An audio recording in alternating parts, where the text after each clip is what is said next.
sini selaku moderator yang akan memandu jalannya diskusi dari awal hingga akhir. Oke, agar acara yang kita laksanakan pada hari ini dapat bermanfaat serta berjalan dengan lancar, alangkah baiknya nih kita mulai dengan berdoa. Berdoa menurut agama dan kepercayaan masing-masing dipersilahkan.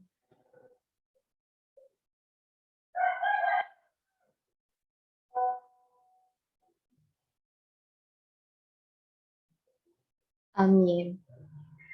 Oke, sebelum masuki acara, saya akan membacakan sedikit tata tertib selama acara berlangsung nih. Mohon diperhatikan ya teman-teman.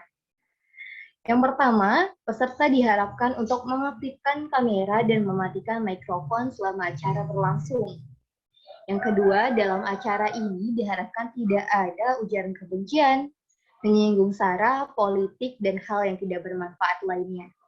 Yang ketiga, pada sesi tanya jawab, peserta bisa menuliskan pertanyaannya di kolom chat.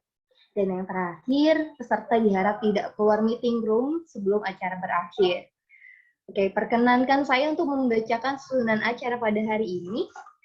Yang pertama, pembukaan. Yang kedua, sambutan-sambutan. Yang ketiga, penyampaian materi pertama. Yang keempat, penyampaian materi kedua. Yang kelima, tanya jawab. Dan yang terakhir, penutupan. Oke, untuk mempersingkat waktu, kita langsung saja masuk ke acara selanjutnya, yaitu sambutan dari Presiden Nasional Asosiasi KSTMS seluruh Indonesia kepada Saudara Stephen Richard Reynaldi, dipersilahkan. Baik, terima kasih Kak Insan. Assalamualaikum warahmatullahi wabarakatuh. Selamat pagi untuk para narasumber kita pada kegiatan kita pada pagi hari ini. Yang terhormat, Mas Dery, SEMBA, selaku representatif IDX Islamic, Bursa Efek Indonesia, Divisi Pasar Modal Syariah. Yang terhormat, Mbak Mirnawati Dewi, selaku Branch Representatif Interpol Sekuritas Kendari.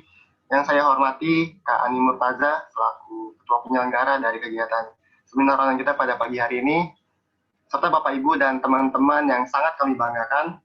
Pertama-tama dan terutama kita panjatkan puji syukur kepada Tuhan Yang Maha Esa sehingga kita dapat kembali dikumpulkan walaupun secara virtual di kegiatan edukasi pasar modal syariah kita pada pagi hari ini.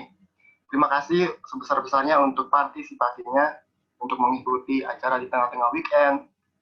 Mungkin banyak orang yang lagi liburan atau mungkin ada yang masih rebahan, tapi peserta-peserta yang luar biasa ini punya antusiasme lebih, punya semangat untuk mengikuti kegiatan seminar pasar modal syariah kita pada pagi hari ini. Ya, semoga kegiatan kita pada pagi hari ini memberikan satu manfaat yang banyak lah buat kita semua. Melanjutkan dari kegiatan acara seminar pasar modal syariah yang sudah dilaksanakan di tahun 2020 kemarin, tepatnya di bulan Desember dengan nama yang sama, Syariah Investment Discussion. Tema yang dibawakan pada pagi hari ini itu membangun ekonomi nasional dengan investasi syariah. Satu topik yang amat sangat menarik, sebagaimana kita lihat fenomena di tahun 2020 nih, dan juga tahun 2021 sekarang, di mana saham-saham syariah ini justru outperform dibandingin dengan saham-saham lainnya. Makanya itu, bagi saya pribadi, pasar modal syariah ini kedepannya akan menjadi semakin menarik untuk dilirik para investor ya, sebagai media untuk berinvestasi, namun tetap kita dalam berinvestasi di pasar modal syariah tetap harus menggunakan mindset dan prinsip yang benar. Jangan sampai dengan tujuan kita pasar modal syariah ini untuk membangun ekonomi nasional, malah menjadi satu ajang berspekulasi gitu kan, itu juga nggak baik. Makanya di sini kita akan dapat banyak belajar dari para narasumber kita yang luar biasa kecenya nih, mengenai pasar modal syariah, baik itu mengenai overview-nya, ataupun bagaimana sih cara kita berinvestasi di pasar modal syariah menggunakan syariah online trading system dari Sekuritas. Nah, jadi makanya nih, teman-teman boleh nih siapin catatannya, siapin pulpennya, biar kita bisa sama-sama siap untuk belajar pada pagi hari ini. Dan juga acara pagi hari ini itu sebenarnya adalah satu pembukaan dari kegiatan edukasi pasar modal syariah yang akan aksi lakukan nih secara rutin setiap bulannya bekerja sama dengan berbagai kelompok studi pasar modal dan juga galeri investasi di berbagai daerah dan universitas di Indonesia. Jadi kita juga memberikan kesempatan, misalnya ada teman-teman yang sekiranya dari pengurus galeri investasi ataupun dari pengurus KSPM yang punya niatan untuk membuat satu kegiatan edukasi mengenai pasar modal syariah, kita bisa bekerja sama dengan aksi supaya kita nanti bisa saling bantu Dan juga atau mungkin teman-teman ada yang mau tanya-tanya dulu mengenai gimana sih caranya mekanisme bikin kegiatan edukasi ini, boleh nanti silahkan dikomunikasiin ke teman-teman panitia yang ada di grup. Karena topik pasar modal syariah ini akan sangat menarik banget nih untuk kita bahas pada akhir-akhir ini. Serta juga terima kasih untuk teman-teman panitia dan setiap pihak yang sudah membantu sehingga kegiatan hari ini dapat terlaksana dengan baik. Sekali lagi, terima kasih sebesar-besarnya untuk kesediaan narasumber, panitia, dan juga peserta yang sudah menyempatkan waktunya untuk mengikuti pada kegiatan hari ini. Mari kita sama-sama jaga suasana supaya kondusif, kita taati setiap peraturan yang tadi sudah disampaikan oleh moderator, supaya kita bisa fokus sama pemaparan dari para pemateri kita. Mungkin nggak usah berlama-lama lagi ya. Akhir kata, selamat mengikuti seminar pasar modal syariah pada hari ini. Semoga kegiatan ini memberikan banyak manfaat buat kita semua dan mohon maaf apabila nantinya terdapat kekurangan ataupun kesalahan, harap dimaklumi. Mungkin itu aja dari saya mewakili Asosiasi KSPM seluruh Indonesia. Maju terus pasar modal Indonesia. Wassalamualaikum warahmatullahi wabarakatuh. Waalaikumsalam warahmatullahi wabarakatuh. Terima kasih banyak nih Kak Stephen atas sambutannya. Ya, Oke, sampailah kita pada inti acara, yaitu penyampaian materi pertama oleh Bapak Dery. Tapi sebelum itu, saya akan membacakan sedikit CV dari Pak Dery. Oke.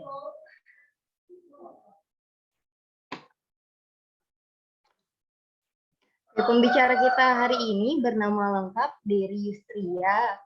Nah, beliau memperoleh gelar Starata 1 Ekonomi di Universitas Pajajaran pada tahun 2006 sampai 2010. Kemudian beliau melanjutkan studi Master of Business Administration di Institut Teknologi Bandung pada tahun 2012 sampai 2014. Pengalaman bekerja beliau pada tahun 2010 sampai 2012 sebagai Business Development Division Officer di Indonesia Stock Exchange, 2015 sampai 2016 sebagai Investor Development Division Supervisor, 2016 sampai 2017 sebagai Strategic Management Office Supervisor, 2018 sampai sekarang sebagai Syariah Capital Market Division Assistant Manager atau Syariah Capital Market Development. Kebetulan nih dari tahun 2010 sampai sekarang Pak Dery konsisten banget nih bekerja di Indonesia Stock Exchange. Langsung saja kita sambut Bapak Dery Yustria, dipersilakan. Baik, Mbak Insan, terima kasih banyak atas perkenalannya. Saya coba share screen materi saya ya. Boleh Pak. Oke ya teman-teman semua, terima kasih banyak terutama teman-teman dari aksi KSPMS, KSPM seluruh Indonesia sudah menyelenggarakan kegiatan ini hari Minggu kan, nggak salah hari ini hari Minggu, dan saya sempat nanya waktu ditanyain bisa nggak ngisi di tanggal 28 Maret, pas saya cek tanggal itu 28 Maret tuh hari Minggu gitu ya. Saya nanya, ini tanggal 28 Maret nih Minggu, emang ada yang mau dengerin atau enggak sih? Bahasannya berat lagi. Ngomongin kira-kira peran pasar modal syariah pada perekonomian nasional. Hari Minggu ngomongin kayak begini, ini luar biasa. Dan ada yang dengerin. Ada 60 orang yang hadir ya, kalau setengahnya dengerin aja ini udah bagus banget. Gitu ya. Luar biasa, saya merasa bahwa Indonesia tuh punya kesempatan buat maju. Kenapa? Karena memang setiap harinya saya ketemu orang-orang yang ternyata semangat juga untuk belajar. Bahkan di hari Minggu kayak gini, orang lain kan hari Minggu pada tidur-tiduran, main game, gitu kan, TikTokan, segala macam. Ya, ini luar biasa banget, mau meluangkan waktu untuk kegiatan ini. Makanya, karena memang bentuknya diskusi, saya berharap nanti akan lebih panjang untuk sesi tanya-jawabnya.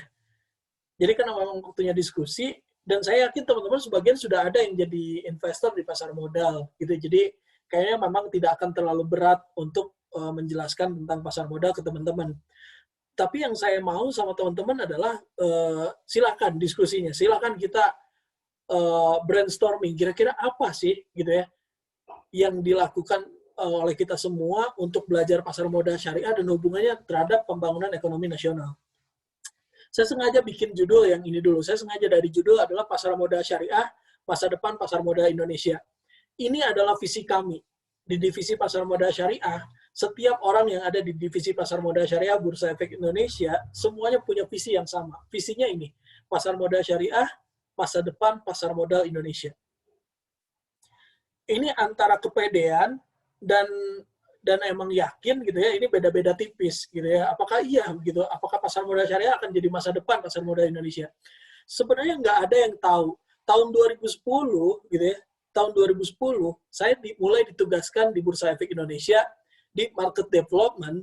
Waktu itu market development kira-kira kita ngembangin apa? Selain ngembangin yang namanya derivatif, kita juga ngembangin yang namanya syariah. Oke, syariah ini kira-kira bisa berkembang nggak sih di Indonesia gitu ya? Kalau melihat jumlah penduduknya yang muslim banyak, tapi apakah jumlah penduduk yang muslim ini berbanding lurus dengan orang yang peduli dengan syariah? Saya rasa tidak. Banyak muslim tidak menabung di bank syariah. Dan ini bukan sesuatu yang aneh gitu, karena memang keuangan konvensional kan emang udah duluan gitu. Dan orang bilang bahwa bank syariah sama bank konvensional sama aja. Kurang lebih kayak gitu. Jadi orang juga akan bilang pasar modal sama pasar modal syariah sama aja, nggak ada bedanya. Padahal punya karakteristik yang berbeda. Gitu ya. Jadi nggak semua muslim peduli sama yang namanya syariah. Kadang-kadang muslimnya sendiri, ngapain syariah-syariahan lah gitu ya. Nggak usah lah syariah-syariahan gitu ya. Nggak usah terlalu fanatik. Nah, ini bukan yang kayak gitu. Kadang-kadang suka sedihnya adalah yang non-muslim semangat banget belajar pasar modal syariah. Ini kebalikannya, kenapa yang non-muslim semangat banget sama pasar modal syariah gitu. Karena ternyata nilai-nilai yang ada di dalamnya membuat mereka tenang. Dan salah satu maqasid syariah gitu ya, itu menjaga ketenangan jiwa dan menjaga harta gitu ya. Itu adalah salah satu tujuan dari syariah. Mereka nggak tahu syariah itu sebenarnya adalah jalan. Jadi kalau ditanya syariah itu apaan sih? Syariah itu apaan? Kadang orang-orang nanya syariah itu apaan? Syariah itu jalan. Jalan, benar-benar jalan, proses, gitu ya. Jalan buat apa? Jalan buat selamat. Jalan buat selamat. Syariah itu jalan buat selamat. Jadi sebenarnya bukan orang muslim doang yang berhak untuk punya produk syariah. Tapi yang non-muslim juga boleh. Kalau mereka mau selamat, silahkan. Ini pasti selamat kalau mereka transaksinya dengan benar sesuai prinsip syariah. Beberapa hari kemarin saya sempat lihat postingan ada orang bunuh diri. Ya nggak? Gara-gara katanya investasi saham. Teman-teman boleh cari. Keywords-nya di Google ada tuh. Orang bunuh diri gara-gara investasi saham. Lompat dari ambasador tuh. Dari gedung ambasador lompat gara-gara investasi saham. Punya utang gara-gara investasi saham. Punya utang gara-gara investasi saham. Ini aneh nggak? Karena tujuan investasi kan buat sejahtera. Kenapa jadi malah punya banyak utang? Kok bisa? Oh, ternyata bisa jadi orang pakai fasilitas margin. Gitu ya. Makanya di syariah, fasilitas margin atau pinjaman dari perusahaan sekuritas untuk kita trading itu tidak diperbolehkan. Jadi ini syariah bukan ngomongin ibadah. Saya nggak akan ngomongin ibadah. Kenapa? Karena ini memang tidak berhubungan. Hubungan syariah itu adalah hubungan yang kita akan lakukan pembahasan ini adalah hubungan manusia dengan manusia. Maka kadang saya kebetulan dulu saya memantau media sosial IDX Islamic dan sempat saya juga yang bikin akun IDX Islamic. Sekarang udah dipegang sama tim admin di divisi pasar modal syariah. Itu banyak yang tanya gitu ya, bukankah transaksi harus sesama muslim? Ini keliru total. Pasar modal syariah tidak mungkin syariah, karena kita tidak tahu agama orang yang bertransaksi apa. Nggak ada hubungannya agamanya mau apa. Anda kalau mau beli saham, jangan tanya agama yang beli saham Anda tuh apa. Anda mau beli saham nih, gitu ya. Agamanya apa? Nggak mungkin kayak begitu. Anda datang ke pasar aja, Anda datang ke pasar biasa, jangan pasar modal. Pasar biasa lah, pasar impres gitu ya. Datang, bang, beli ayam, gitu ya. Oke, berapa kilo, gitu ya. 1 kilo, bang, gitu ya. Abang muslim apa bukan? Lah, ngapain nanya muslim apa enggak ke tukang dagang, gitu ya. Jadi karena memang ini bukan hubungannya ibadah, tapi muamalah, hubungan manusia dengan manusia. Jadi syariat itu jalan. Jadi jangan shock sama kata syariah, karena kata syariah ini pada bahasa Indonesianya ya jalan atau proses. Nah, tahun 2010 dulu, saya cerita kembali, 2010 dulu, saya pun nggak yakin bahwa pasar modal syariah itu akan diterima banyak masyarakat. kita memproses memang, kita meminta fatwa kepada DSN MUI, kemudian tahun 2011 kita gitu ya, membangun sistem online trading syariah yang bisa diaplikasikan oleh anggota bursa. Gitu ya. Dan alhamdulillah dulu yang cuman bisa dihitung jari, sekarang alhamdulillah udah 18 anggota bursa yang punya sistem online trading syariah. Dan enaknya lagi, kita kadang-kadang kurang percaya diri. Jadi kalau ngomongin syariah, ini udah pasti yang bagus adalah Dubai sama Malaysia. Dubai sama Kuala Lumpur itu 2 kota yang paling bagus untuk syariah. Padahal enggak, gitu ya, enggak sepenuhnya benar. Kenapa? Karena keuangan syariah itu luas. Khusus untuk pasar modal syariah, Indonesia tuh udah di depan. Udah selangkah jauh di depan dibanding Malaysia dan Dubai. Percaya sama saya. Udah selangkah jauh di depan. Kenapa? Dalam 2 tahun berturut-turut, 2019 dan 2020, Bursa Efek Indonesia telah dinobatkan sebagai the best Islamic capital market in the world dari GIFA. 2 tahun berturut-turut. Artinya kita udah 2 tahun ada 2 langkah di depan dari negara-negara tersebut. Dan ini banyak orang nggak tahu. Nah, 2010 nggak yakin, 2019, 2020, dalam 1 dekade, ternyata bisa jadi the best Islamic capital market. Maka kami pun tidak takut untuk bercita-cita. Kami pun tidak takut untuk punya misi seperti ini. Pasar modal syariah akan menjadi masa depan pasar modal Indonesia. Ketika awal-awal corona, market jatuh habis-habisan. Wah, Porto orang-orang berantakan kayak rumah tangga artis. Ya nggak? Hancur, merah-merah gitu ya. Tapi dalam setahun terakhir, ternyata kondisi perekonomian membaik.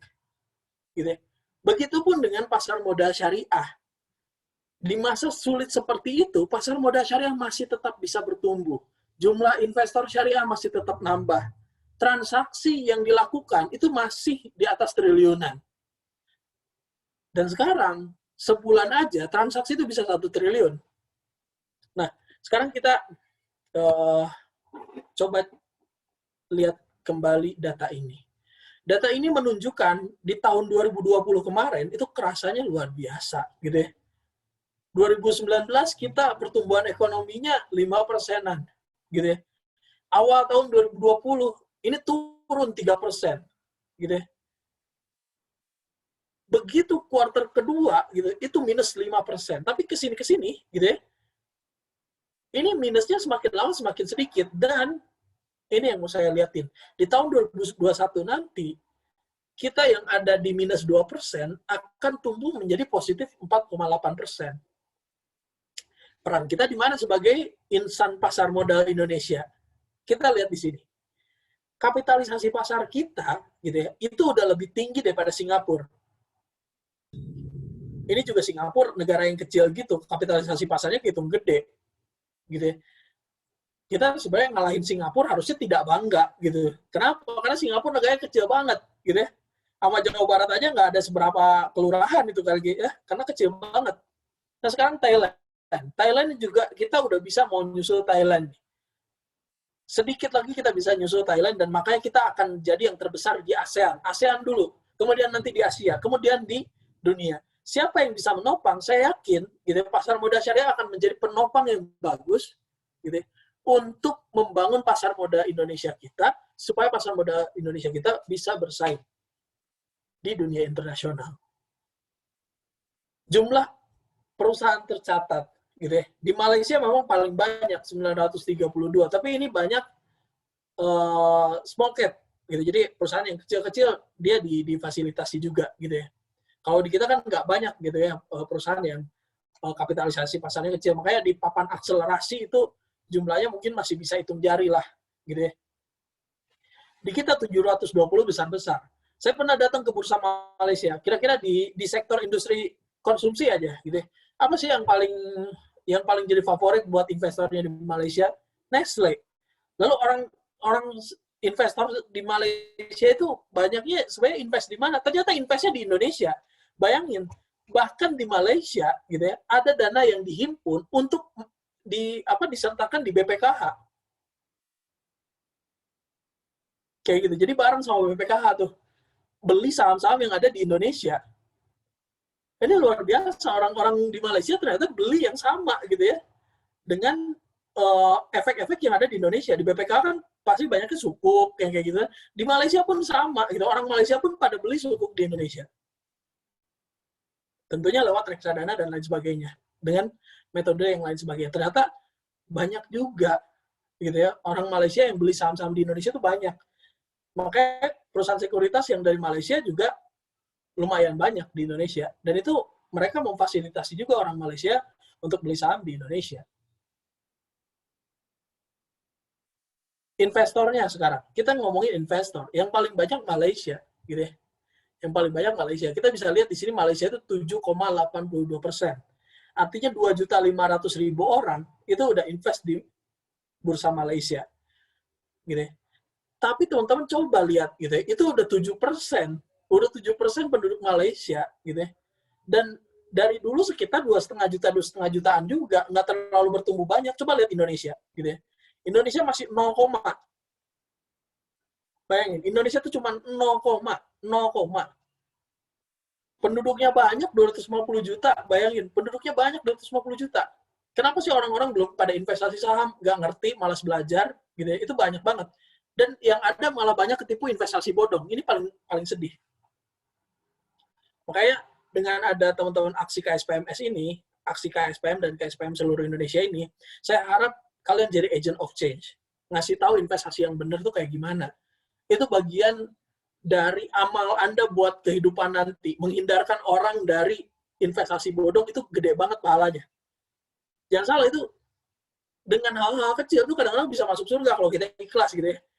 Kan di Islam itu luar biasa. Islam itu kadang-kadang nggak, Islam itu kalau misalnya ada orang yang menghakimi dengan gampang, itu parah banget sebenarnya. Karena memang di Islam sendiri, ini unik gitu. Surga itu benar-benar keputusannya Allah Subhanahu wa Ta'ala. Bayangkan, banyak kisah yang menyebabkan satu orang masuk surga. Contohnya misalnya ada orang yang berdosa gitu ya, perempuan yang sepanjang hidupnya berdosa, tapi karena sebelum dia meninggal dia ngasih air ke anjing yang lagi kehausan, dia masuk surga. Gitu ya. Jadi kita nggak tahu amal yang kayak gimana yang bisa kita masuk surga. Nah, salah satu contohnya ini, teman-teman bisa masuk di sini. Push diri teman-teman untuk mulai investment. Push diri teman-teman untuk sharing ke orang lain bahwa investment itu penting. Kenapa? Dengan ini ekonomi kita bakal lebih bagus. Kalau teman-teman belajar ekonomi, gitu ya, itu kan yang GDP itu kan dibangun oleh berbagai aspek. Konsumsi, investasi, government expenditure, kemudian net export. Kan gampang. CIGNX gitu ya, investment dan net export. Jadi teman-teman, salah satu komponennya bukan cuma konsumsi, tapi investment. Jadi teman-teman bisa masuk di sini, masuk di investment. Kalau konsumsi dan investasi kita kuat, gitu ya, maka pertumbuhan ekonomi pun pasti akan terbus lebih cepat. Jadi kalau teman-teman, saya pengen nih, gitu ya, pengen untuk berkontribusi pada negara, jadi investor. Sekarang teman-teman bayangin ya, kalau misalnya teman-teman jadi investor, nggak berasa loh, gitu, nggak berasa. Sekarang kita transaksi per bulan itu syariah, gitu ya, investor syariah, transaksi sebulan itu ada sekitar 1 triliun. Anggaplah anggaplah pajak untuk beli saham itu 0,03, gitu ya. Itu dari 1 triliun misalnya transaksinya, gitu ya. Dan anggap itu yang transaksi belinya 50% lah, itu 15 juta sendiri, gitu ya. Kalau misalnya jual, kan ini lebih gede, gitu ya. Anggap setengahnya, gitu ya. Berapa ratus juta gitu untuk masuk ke pajak. Belum lagi kita punya wakaf saham, punya zakat saham, gitu ya. Yang dimana orang-orang investor syariah yang udah nyimpen saham udah lama, itu kan wajib buat zakat gitu sebenarnya. Bisa bayar zakatnya pakai bentuknya saham, gitu ya. Dan saya yakin pertumbuhan ekonomi akan lebih bagus kalau misalnya orang investor syariah nih taat buat zakat saham atau tergerak untuk melakukan wakaf saham. Wakafnya dikelola oleh badan-badan yang kredibel, Dompet Duafa, Badan Wakaf Indonesia. Dari situ pertumbuhan ekonomi kita bisa maju. Itu inti yang mau saya sampaikan dalam pembicaraan kita kali ini. Dan ini teman-teman, ini memang challenging times. Ini memang waktu yang sulit. Tapi teman-teman, saya kebetulan sempat tinggal di di lingkungan Kalau sekarang mungkin nyebutnya pecinan kali ya, di lingkungan yang kebanyakan etnis Tionghoa. Saya selalu lihat sama mereka ternyata punya punya mindset yang bagus. Salah satunya adalah satu yang saya selalu pegang, mereka tidak jual aset. Jadi orang-orang etnis Tionghoa itu paling anti untuk jual aset, apalagi aset rumah, gitu ya. Aset tanah itu paling anti. Yang ada mereka tuh nambah rumah, nambah tanah. Itu mereka kenapa bisa kaya? Karena mereka punya banyak aset dan asetnya bekerja, dijadiin kontrakan, dijadiin toko dan lain sebagainya. Itu saya respect sama mereka dan terngiang-ngiang terus nih di kepala saya bahwa aset itu mesti nambah ternyata. Mereka tuh ternyata bisa lebih kaya dari yang katanya pribumi gitu. Ini kan agak rasis gitu kan, tapi orang-orang sering kayak gitu kan. Itu karena mereka nggak paham bahwa ternyata wisdom mereka itu nggak dipakai sama kita. Banyak orang punya warisan 1 miliar, habis itu hilang, habis-habisan. Banyak orang itu pernah ketemu kan satu desa, terus ada pembebasan tanah, mereka jadi miliarder. Pada beli mobil, mobilnya tabrakan semua. Banyak yang kayak begitu. Itu ciri khas banget. Nggak ngerti yang namanya ngatur uang. Kalau Anda nggak bisa ngatur uang yang sedikit, maka uang yang banyak nggak akan Anda bisa atur. Banyak yang ngaku dari berapa miliar mereka punya, itu tinggal sisanya berapa juta. Beli mobil 4, gitu, masing-masing 1. Padahal anaknya masih pada kecil, belum 17 tahun, berarti belum punya SIM. Kayak gitu mindsetnya. Tapi kalau orang etnis Tionghoa, tetangga-tetangga saya dari lingkungannya itu punya pikiran yang seperti itu. Aset itu mesti nambah. Itu wisdom yang pertama. Yang kedua, ini selalu digaung-gaungkan, Weiji. Weiji itu danger dan opportunity. Jadi ketika kita ngomongin krisis 98 lah, krisis 98, bagi sebagian orang itu danger. Itu benar-benar kehancuran habis-habisan. Tapi bagi sebagian orang, gitu ya, itu critical point buat berubah. Critical point buat berubah. Jadi itu bisa jadi opportunity. Kesulitan itu adalah opportunity. Berapa banyak orang yang setelah krisis 98 dan 2008 menjadi orang kaya baru? Banyak. Berapa banyak orang yang menikmati jadi investor itu enak setelah tahun 2020 kemarin kena corona, gitu ya. IHSG habis-habisan. Sekarang udah jadi investor yang punya modalnya lebih banyak. Ini yang harus teman-teman pahami. Aset mesti nambah, kemudian Weiji. Kita memang lagi susah. Ini memang challenging times. Tapi bisa jadi ini adalah opportunity kita untuk mengelola keuangan lebih baik. Dan ini saya selalu pesan sama teman-teman semua. Ini kan aksi KSPM dan KSPMS ini rata-rata kan generasi milenial dan generasi Z. Kalau saya generasi kolonial nih, saya cuma ngasih tahu sama teman-teman sebagai generasi kolonial, saya ingin kasih tahu sama teman-teman. Gitu. Ketika teman-teman ini wajah-wajahnya, saya lihat wajah-wajah akan sukses. Kalau Anda lulus tahun ini, mungkin gajinya 10 koma. Gitu ya. Tapi jangan sampai gajian tanggal 1, tanggal 10-nya udah koma. Duitnya habis. Karena apa? Karena kartu kredit. Belanja segala macam, gaya hidup, oke lah segala macam. Tapi teman-teman harus paham bahwa gaji sebesar apapun, itu nggak akan bisa bikin Anda kaya. Seberapa besar pun nggak akan Anda merasa kaya dari gaji. Tapi yang bikin Anda kaya adalah bagaimana cara Anda memperlakukan gaji Anda.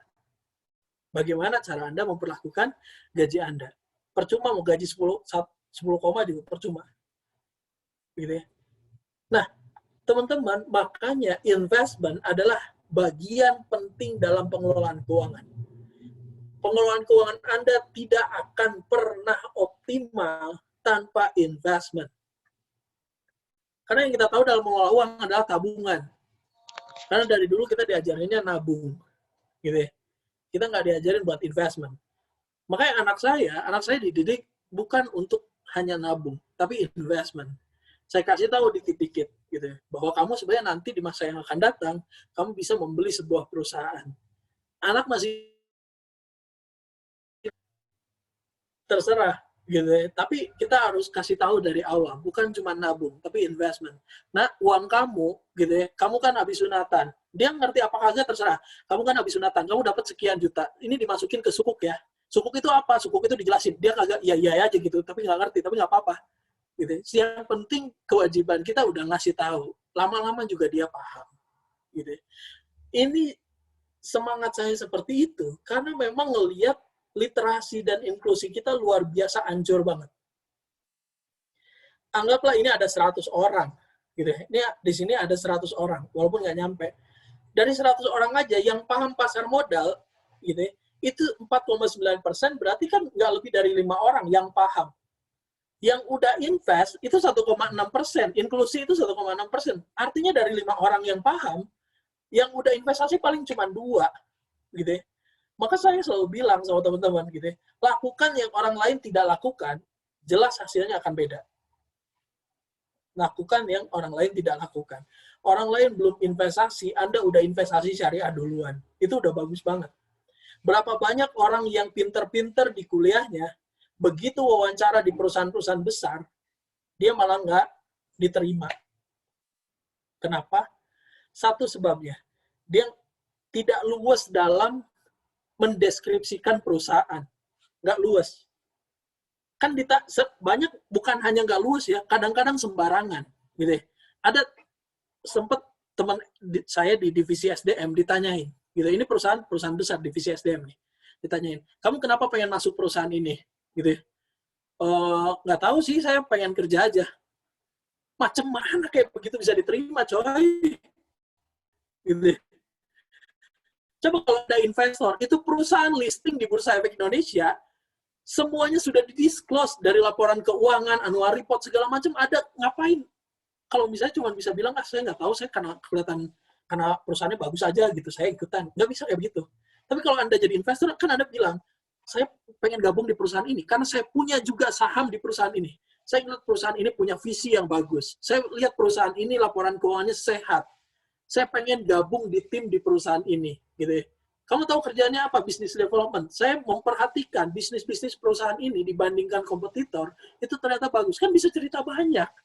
Kalau Anda investor, Anda bisa cerita banyak. Tapi kalau Anda cuma belajar dari textbook, wassalam. Begitu diwawancara, pasti keder. Nggak akan dapat Anda kerjaan yang bagus, susah. Tuh kayak begitu. Kalaupun dapat tuh susah. Ya teman-teman, saya kasih tahu bahwa sebenarnya literasi dan inklusi keuangan itu penting buat teman-teman. Sadarkan juga teman-teman yang lain. Mana tahu ini jadi amal jariah Anda. Gitu kan? Nah, sorry, ini uang. Gitu ya. Saya selalu bilang sama teman-teman berkali-kali gitu ya. Uang ini mesti diatur. Kenapa? Kalau enggak pasti susah. Gitu ya. Kalau enggak pasti ribet banget. Berapa banyak orang yang nggak bisa ngatur uang, kemudian nantinya jadi menimbulkan masalah-masalah baru, gitu ya. Padahal gajinya besar. Jadi semua bukan dilihat dari gaji, gitu ya, tapi dilihat dari bagaimana kita bisa mengatur uang, gitu ya. Karena uang sejatinya adalah sesuatu yang kita carinya setengah mati, tapi ngabisinnya setengah sadar. Ya nggak? Itu parah banget. Nah, kemudian kenapa kita perlu investment? Karena ada inflasi, perlu peningkatan nilai kekayaan, ketidakpastian di masa yang akan datang, kebutuhan dan keinginan. Dan ini 3 unsur utama dalam keuangan itu semua sama. Anak ekonomi semua sama. Ilmu ekonomi, anak ekonomi manajemen, anak akuntansi sama. Ngomongin aset income spending. Anak akuntansi ini dalam pencatatan aset income spending. Anak manajemen ngomongin aset income spending dalam lingkup perusahaan. Anak ilmu ekonomi ngomongin aset income spending lingkupnya negara.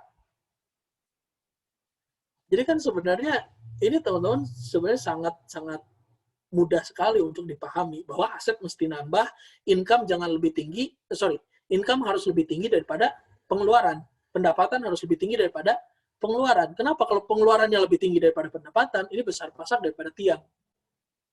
Nah ini teman-teman harus punya ini juga. Sedari muda harus punya ini target. Saya punya tabungan, punya deposito, punya punya sukuk, punya saham, punya emas, gitu.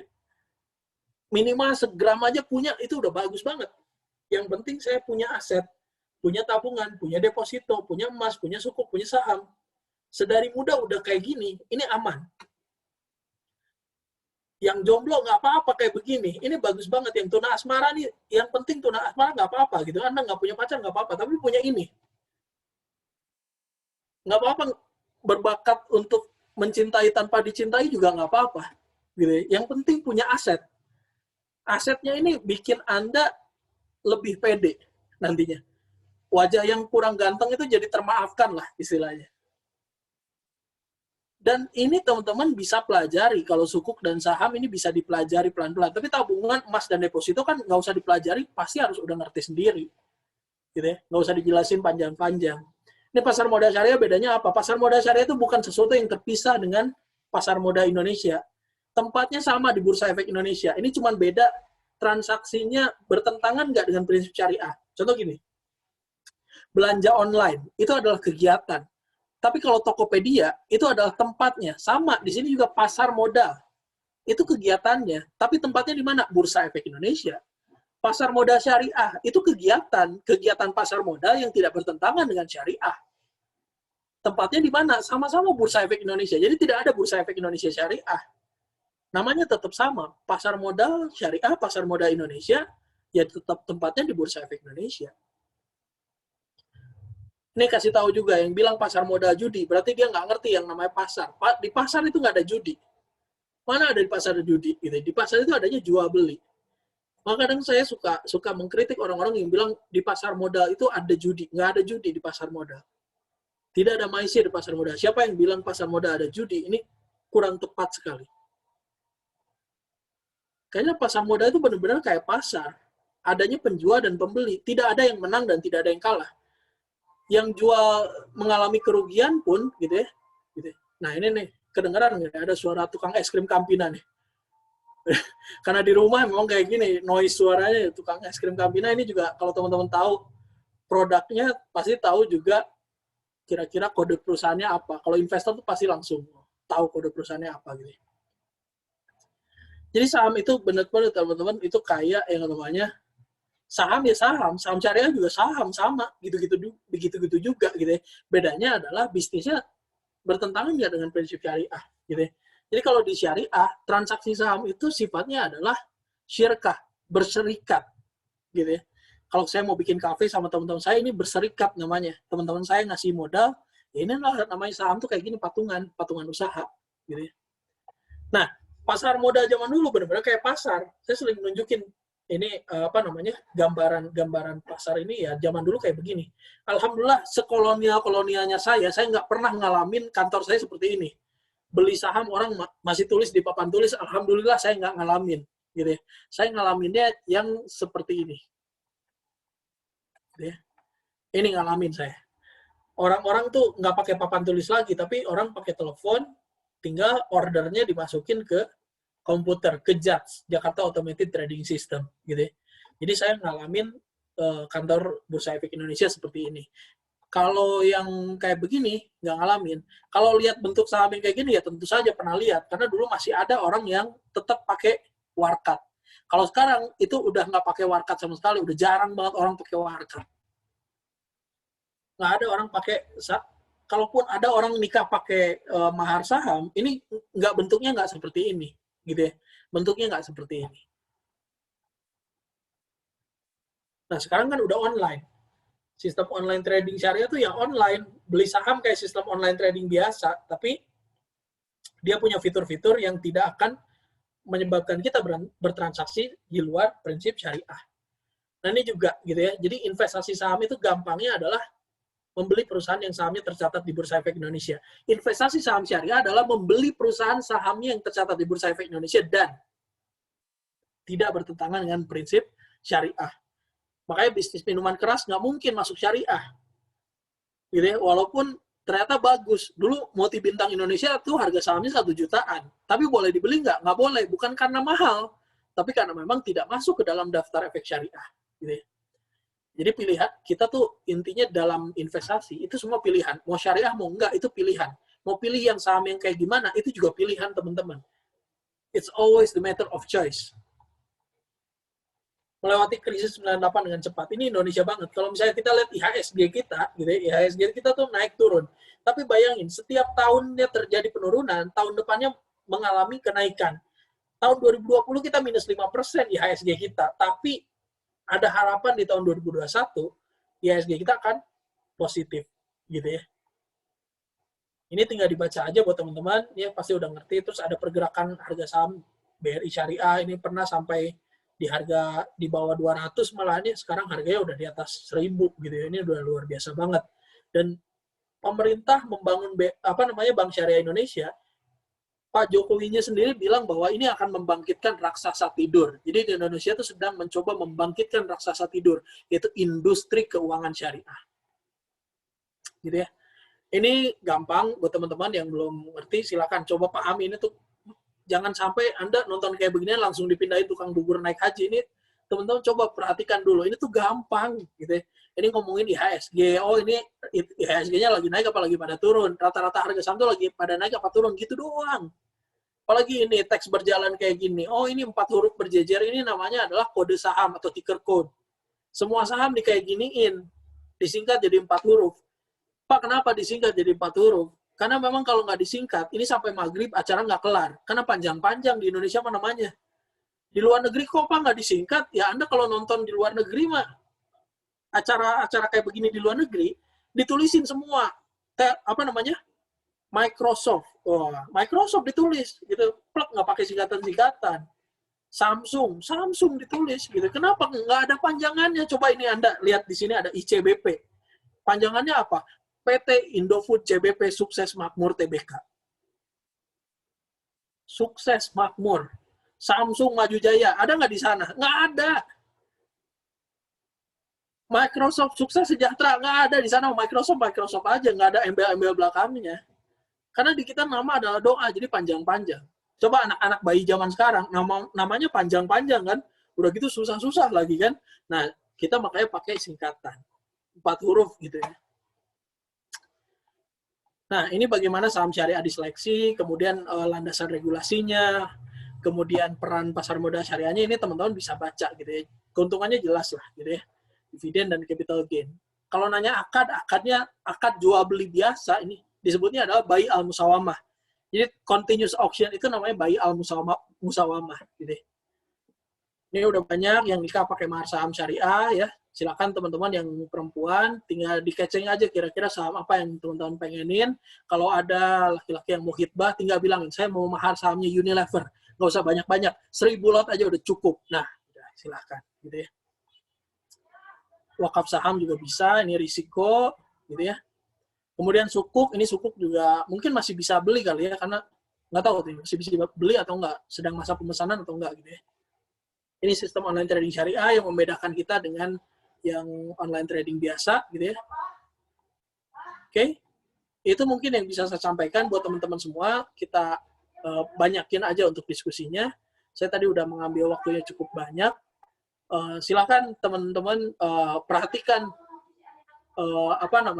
perhatikan presentasi berikutnya dari teman-teman Pintrako Sekuritas. Ini akan memberikan inspirasi buat Anda. Terima kasih banyak. Assalamualaikum warahmatullahi wabarakatuh.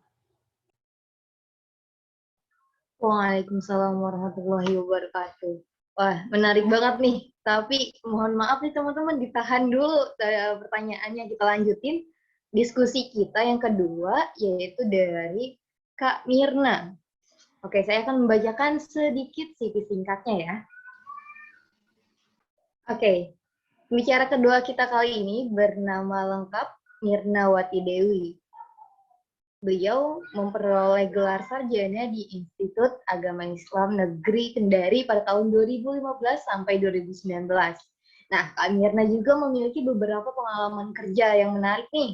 Kak Mirna pernah magang di Bank Tabungan Negara, kantor cabang Kendari, dan pernah juga bekerja sebagai surveyor di Bank Indonesia, kantor perwakilan Sulawesi Tenggara, mohon maaf.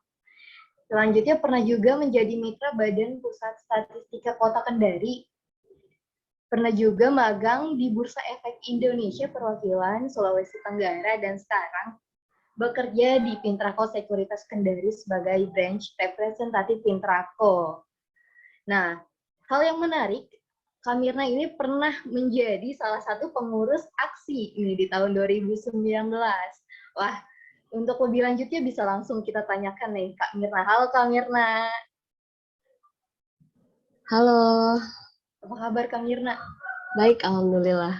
Oke, udah siap ya buat nyampein materi, langsung aja kali ya Kak Mirna. Kita dengarkan materi dari Kak Mirna. Oke, saya izin share screen dulu ya.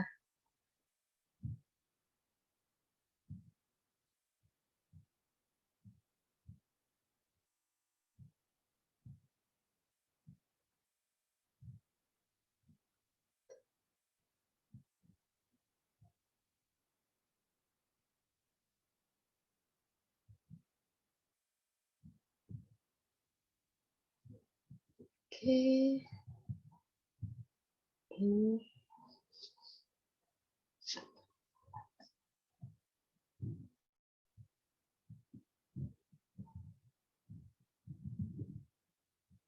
Oke.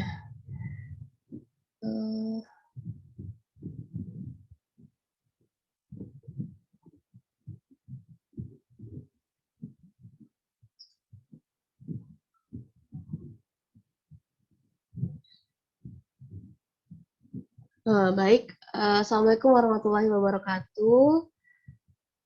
Selamat siang semuanya. Kalau di sini udah siang ya karena beda sejam. Ba- Salam kenal mungkin untuk yang belum kenal. Tadi sudah diperkenalkan juga oleh moderator. Kebetulan saya juga dulu alumni pengurus aksi. Sekarang ada di Pintrako Sekuritas. Keren sekali ya tadi materi dari Mas Dery. Jadi saya jadi agak minder sebenarnya bawa materi ini. Ternyata pengalamannya udah banyak banget. Saya baru mahasiswa yang baru lulus, baru kerja juga. Semoga bisa berbagi sama teman-teman. Tapi saya senang nih hari ini diundang jadi pembicara. Semoga apa yang saya bawakan bisa diterima dengan baik dan juga bisa bermanfaat tentunya. Oke, hari ini materinya kurang lebih tentang SOTS ya, permintaan dari panitia kurang lebih kita bahas tentang SOTS-nya Pintrako Sekuritas. Mulai dulu sebelum kita lebih jauh nih, kita kenalan dulu sama Pintrako Sekuritas. Mungkin beberapa teman-teman di sini juga sudah ada yang galerinya mungkin juga bekerja sama dengan Pintrako Sekuritas dan lain-lain, tapi mungkin ada juga yang di luar. Jadi kita coba kenalan dulu nih sama Pintrako Sekuritas. Karena kalau nggak kenal katanya harus kenalan, bukan biar sayang, jadi kita harus kenalan dulu. Oke, jadi Pintrako Sekuritas ini adalah bagian dari Pintrako Group ya. Jadi sudah kurang lebih 30 tahun menjadi salah satu solusi yang terintegrasi dalam bidang bisnis dan juga ekonomi di Indonesia. Kita juga adalah perusahaan efek sudah terdaftar di anggota bursa tentunya dan juga memiliki izin dari Otoritas Jasa Keuangan. Layanan yang kita sediakan adalah layanan broker dealer. Nah, untuk sekarang Pintrako Sekuritas sudah memiliki kurang lebih 23 cabang di seluruh kota yang ada di Indonesia. Semoga untuk kota-kota yang belum ada Pintrakonya nanti akan dikembangkan mungkin di tahun ini. Jadi teman-teman kalau misalnya ada yang mau bergabung di Pintrako Sekuritas bisa ke Pintrako yang ada di daerah masing-masing. Nah, untuk galeri sendiri sudah ada sekitar 130 galeri yang tersebar di seluruh kampus dan Pintrako masih memegang rekor ya sebagai pemilik galeri terbanyak di Indonesia tentunya. Dan pastinya di sini pasti banyak juga nih yang dari galeri Pintrako Sekuritas. Oke, ini beberapa rekor muri. Sebenarnya ada 7 rekor muri yang sudah diterima, tapi karena slide-nya nggak muat ya kalau pasang 7, jadi saya pasang 4. Ini kenalan dikit-dikit aja. Nah, ini karena hari ini kita mau bahas sama IDX Islamik ya, ini beberapa penghargaan yang saya ambil dari Pintrako Sekuritas dari IDX Islamik. Ini ada di tahun 2019, kita dapat penghargaan frekuensi transaksi tertinggi, nilai transaksi terbesar, dan volume transaksi terbanyak dari IDX Islamik. Nah, yang terbaru di tahun 2020, kita juga dapat 3 penghargaan, yaitu ABSOTS dengan jumlah partisipasi peserta terbanyak dan jumlah peserta teraktif. Jadi, Pintrako ini sudah banyak sekali memiliki investor syariah, dan kita sangat mendukung perkembangan investor syariah di Indonesia. Makanya SOTS kita terus berkembang dan menyesuaikan dengan perkembangan yang ada saat ini. Nah, terus bagaimana sih caranya kalau kita mau jadi investor syariah? Nah, kurang lebih syaratnya sama ya, karena tadi seperti yang dijelaskan sama Mas Dery, pasar modal syariah, investor syariah itu adalah satu kesatuan. Jadi kita tetap ada di Bursa Efek Indonesia. Jadi syaratnya tetap sama nih teman-teman. Yang pertama ada KTP, tentunya ya harus jadi warga Indonesia dulu. Biar kita sudah 17 tahun ke atas sudah punya KTP, nah itu sudah boleh untuk membuka rekening saham. Yang kedua kita yang paling penting adalah punya buku tabungan. Nah, 2 poin ini adalah yang paling wajib untuk kita miliki. Kalau NPWP, kalau kita punya boleh dilampirkan, kalau memang tidak ada, tidak perlu dilampirkan. Nah, jadi sebenarnya tidak ribet ya untuk jadi investor syariah. Sama aja kok syaratnya kayak investor reguler ya. Jadi kita cuma ada persyaratannya cuma ini, KTP sama buku tabungan. NPWP-nya kalau ada. Oke, lanjut. Nah, ini saya mengutip salah satu kalimat nih di bukunya Bapak Irwan Abdallah yang mungkin teman-teman yang sudah ada di pasar modal juga kenal ya dengan beliau ini. Nah, jadi dia bilang bahwa menjadi investor syariah adalah pilihan, tetapi mempunyai alasan yang tepat untuk menjadi investor syariah adalah sebuah keyakinan. Nah, ini mungkin kalimatnya terdengar sederhana ya, tapi kalau entah saya yang merasa atau bagaimana, tapi menurut saya ini maknanya dalam gitu. Jadi ketika kita menjadi investor syariah, kita menentukan sebuah pilihan. Karena kalau kita investor syariah berarti saham-saham yang kita punya adalah perusahaan-perusahaan syariah yang tentunya sudah disaring ya oleh lembaga-lembaga yang berkenan untuk di bidang itu. Tapi kalau kita punya alasan untuk jadi investor syariah itu apa? Itu adalah sebuah keyakinan. Nah, ini mungkin salah satu yang saya senangi dari buku ini. Oke, lanjut. Nah, tapi jadi investor syariah, apakah kita punya risiko-risiko juga? Ya, tentu saja. Jadi, baik investor syariah maupun investor reguler, kita tetap punya risiko-risiko tentunya. Tapi jangan takut karena risiko, karena semua hal dalam hidup ini tentunya punya risiko. Nih, misalnya juga kayak yang masih muda-mudi yang mungkin mencintai orang lain nih. Nah, itu risikonya apa nih? Nah, risiko terbesarnya adalah siap kecewa karena kita sudah berharap kepada orang lain. Nah, jadi di pasar modal pun saat kita punya ekspektasi, punya keuntungan, dapat uang yang banyak, masa depan yang mapan, nah kita juga pasti dihadapkan dengan beberapa risiko-risiko. Nah, yang pertama nih yang paling umum adalah risiko ekonomi. Jadi harga saham itu dari suatu perusahaan dipengaruhi oleh berbagai faktor, baik makro, kebijakan pemerintah, maupun secara mikronya kondisi keuangan perusahaan. Yang kedua ada risiko pasar nih, jadi harga saham itu berfluktuatif. Jadi harga sahamnya bisa berubah-ubah, bisa naik maupun turun, meskipun semua investor berharap saham itu terus naik, tapi kalau terus naik, jadinya kayak kurang asik gitu ya pasar modal kita. Jadi harus ada tetap dinamika naik dan turun juga. Nah, jadi apa yang bikin kenaikan saham atau penurunannya? Tentunya ada fundamental perusahaan, sentimen dari pasar naik dan turun. Nah, terus kalau misalnya perusahaannya pilot, maka pemegang saham mendapatkan prioritas terakhir untuk mendapatkan kompensasi. Tapi jangan khawatir, karena kalau misalnya perusahaannya mau pilot atau mengalami kerugian, tentunya sudah ada pemberitahuan terlebih dahulu. Jadi kita sudah bisa menyelamatkan diri sebelum hal itu terjadi. Yang ketiga ada risiko likuiditas nih. Jadi jika sahamnya tidak liquid, maka mungkin saja akan sulit untuk menjual kembali sahamnya pada harga wajar, bahkan tidak bisa dijual. Nah, ini jadi salah satu catatan yang penting. Nah, jadi kalau misalnya di pasar modal kita harus memilih saham-saham yang benar-benar produknya pastinya kita tahu, dan juga kita sudah mengetahui seluk-beluk perusahaannya itu seperti apa.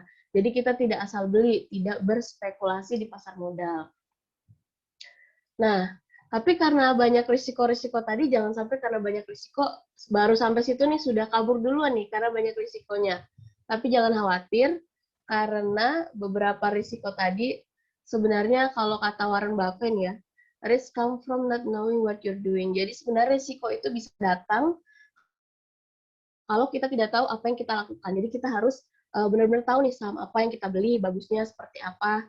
Nah, biar kita bisa memanajemen risiko-risiko yang ada. Nah, caranya kalau kita mau beli saham, biar meminimalisir risiko-risiko tadi, yang pertama harus apa nih?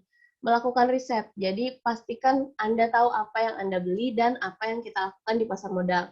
Cari informasinya mengenai perusahaan yang Anda pantau nih. Jadi kita harus cari tahu dulu nih informasi tentang perusahaan-perusahaan tersebut. Nah, kita harus melakukan riset, laporan keuangannya seperti apa. Nah, biasanya kan kalau anak muda ya agak males ya untuk buka-buka laporan keuangan, baca-bacanya males. Nah, mungkin kalau sudah jadi investor, sudah jadi investor di pasar modal, apalagi pasar modal syariah, kita harus tahu benar-benar apa yang kita beli. Nah, itu harus riset dulu.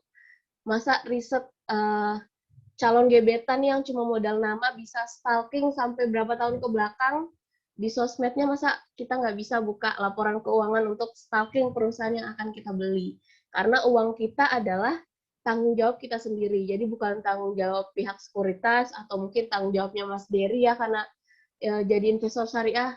Nah, jadi itu uang kita adalah tanggung jawab kita. Jadi kita harus tahu nih, kita beli saham apa, tujuan kita tuh apa untuk beli saham ini. Nah, itu harus kita tahu sejak awal. Jadi kalau kita salah misalnya melakukan analisa, kita harus dapat pengalaman untuk introspeksi diri. Yang kedua, kita melakukan analisa secara fundamental. Nah, tadi ya analisa laporan keuangannya. Bisnisnya seperti apa? Apakah bisnis ini masih bagus untuk beberapa tahun ke depan atau untuk jangka panjangnya seperti apa? Terus kita juga lihat nih, manajemen perusahaannya seperti apa. Nah, kalau di pasar modal, perusahaan itu ditentukan mahal dan juga murahnya bukan karena harganya 3 juta satu lot mahal, yang 5.000 satu lot itu murah. Nah, itu bukan begitu. Jadi ada analisa secara fundamental yang menentukan bahwa saham ini murah, saham ini mahal. Yang ketiga, kita harus melakukan analisa secara teknikal. Jadi kita menentukan kapan saat yang tepat untuk kita membeli saham tersebut. Nah, analisa ini juga biasa digunakan untuk keputusan kita mau beli, atau kita mau jual dulu sahamnya, atau kita mau wait and see dulu, lihat-lihat dulu nih, seperti apa. Nah, ini analisa ini biasa yang paling umum digunakan di pasar modal ya, biasa yang digunakan oleh investor-investor. Ada analisa fundamental dan juga analisa teknikal. Nah, ini saya perkenalkan aja sedikit. Yang pertama analisa fundamental, kita menganalisa laporan keuangannya. Sedangkan kalau analisa teknikal, yang diperhatikan adalah grafik dari harga sahamnya. Nah, biasanya nih analisa fundamental ini digunakan untuk jangka panjang atau long term ya. Jadi kita analisa fundamental ini benar-benar cari perusahaan yang mau investasi jangka panjang. Nah, ini biasanya di yang mau untuk misalnya untuk hari tua atau untuk tunjangan pendidikan anaknya nanti. Nah, itu biasanya analisanya fundamental. Nah, kalau di analisa teknikal, dia lebih jangka pendek. Jadi biasanya untuk swing, atau untuk trading, nah itu menggunakan analisa teknikal. Yang ketiga, analisa fundamental biasanya dilihat juga dividennya. Sedangkan kalau teknikal kita lebih kepada capital gain-nya seperti apa. Oke, itu ya kurang lebih sedikit perkenalan di analisa teknikal dan fundamentalnya. Nah, ini SOTS kita. Saya minum dulu ya sebentar.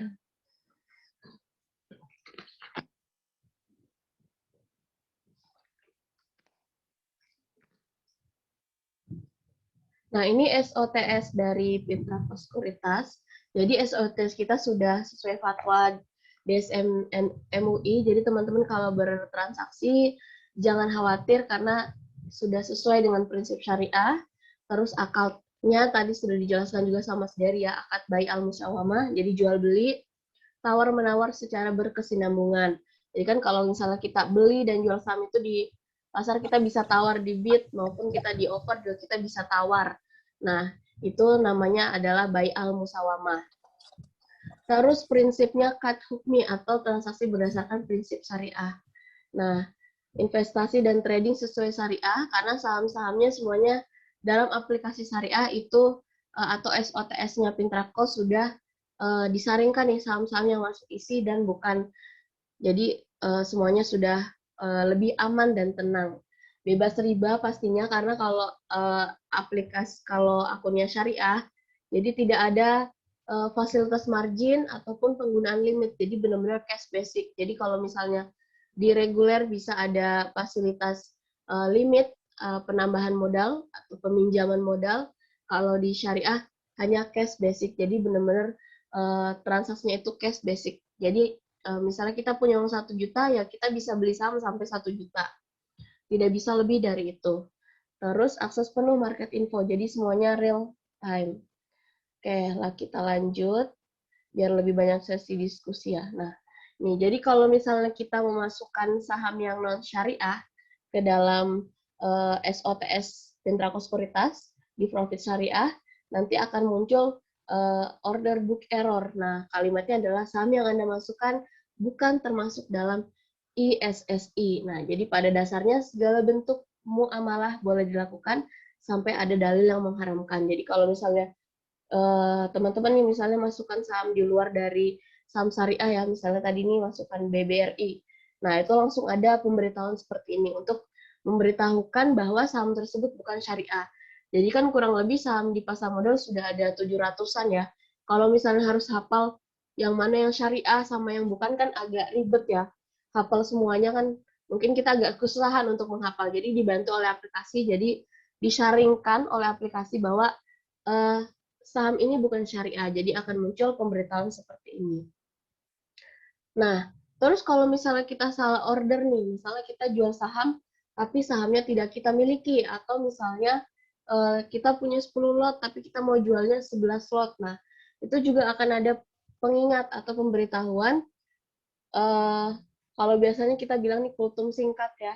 Jadi kalau misalnya ada kita mau menjual sesuatu yang bukan punya kita, atau lot kita cuma punya 10 lot tapi kita jualnya 11 lot. Nah, itu akan ada pemberitahuan juga bahwa ordernya di-reject karena transaksi kita tidak sesuai dengan apa yang kita punya. Nah, jadi saham yang Anda jual melebihi dari apa yang Anda punya atau disebut dengan buy al-maksyuf. Nah, di sini juga sudah ada dalilnya dikeluarkan juga, janganlah menjual sesuatu yang tidak ada padamu. Nah, ini aplikasinya kurang lebih suka memberikan info-info seperti ini. Nah, selain kemudahan-kemudahan itu, di Pintrako juga sudah ada SOTS-nya dibekali beberapa kemudahan-kemudahan untuk membantu investor baru, misalnya teman-teman yang baru buka saham, baru buka rekening syariah, bagaimana sih caranya kita bisa menyaring bahwa saham ini baik dan saham ini, nah ini bisa dibantu seperti itu. Nah, yang pertama ada share comparison nih. Jadi yang pertama share comparison, jadi kita membandingkan saham kita, saham-saham beberapa perusahaan dalam satu sektor kira-kira mana yang bagus. Seperti ini. Nah, ini bisa ditampilkan, kita tinggal pilih beberapa saham, terus bisa dipilih nanti ada rekomendasi sahamnya apa, dan juga kenapa direkomendasikan. Yang kedua ada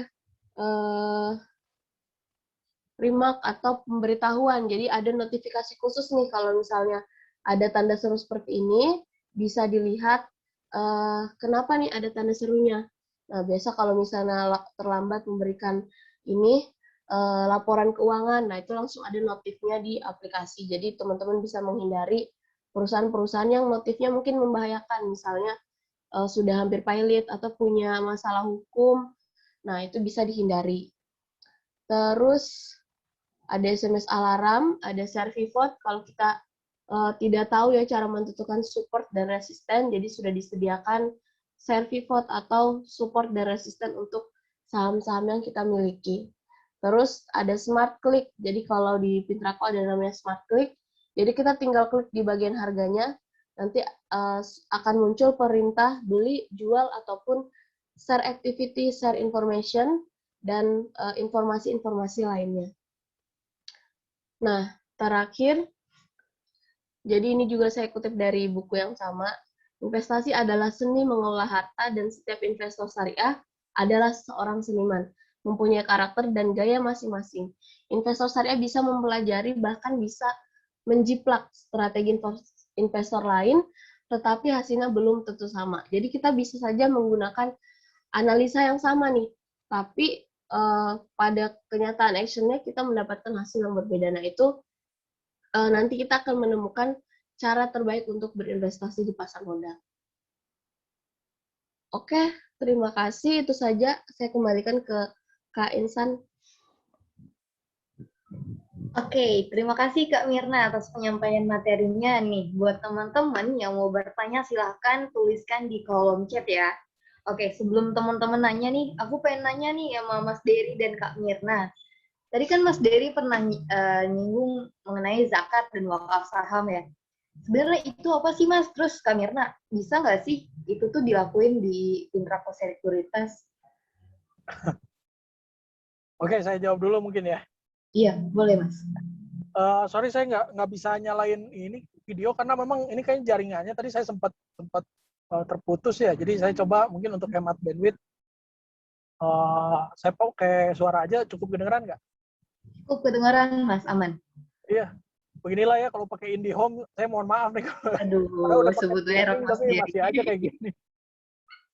Oke, jadi teman-teman, kalau soal zakat saham itu bisa dilakukannya di Basnas. Jadi teman-teman kalau mau zakat atau sedekah dalam bentuk saham, itu bisa langsung menghubungi Basnas. Nah, kalau wakaf saham, nah ini mungkin coba mungkin di Pintraco sudah mengembangkan atau belum. Kalaupun belum, teman-teman bisa langsung menghubungi nazirnya. Nazirnya itu adalah Badan Wakaf Indonesia dan mungkin Dompet Duafa ya yang udah rajin untuk menerima wakaf dalam bentuk saham. Ada juga ACT Global Wakaf. Jadi kalau teman-teman taunya ACT gitu, aksi cepat tanggap, ada satu bagian ACT namanya Global Wakaf. Tujuannya memang untuk menghimpun dana wakaf dari teman-teman semua. Jadi itu sebenarnya cukup sederhana, tinggal teman-teman mau atau tidak melakukan itu. Gitu aja, Mbak. Oke, silakan Kak Mirna, mungkin ada jawaban mengenai zakat dan wakaf saham ini Kak? Oke, kalau saya pribadi sih belum pernah ya ada nasabah yang zakat ataupun wakaf, tapi setahu saya di Pintraco belum mengembangkan ya untuk wakaf saham. Tapi kalau zakat kan tadi bisa langsung ke ini kan, ke zakat, ke yang atur zakatnya. Jadi mungkin bisa sih. Sejauh ini kan saya juga baru ya di Pintraco, nah belum ada ini untuk wakaf itu, belum ada pengembangan.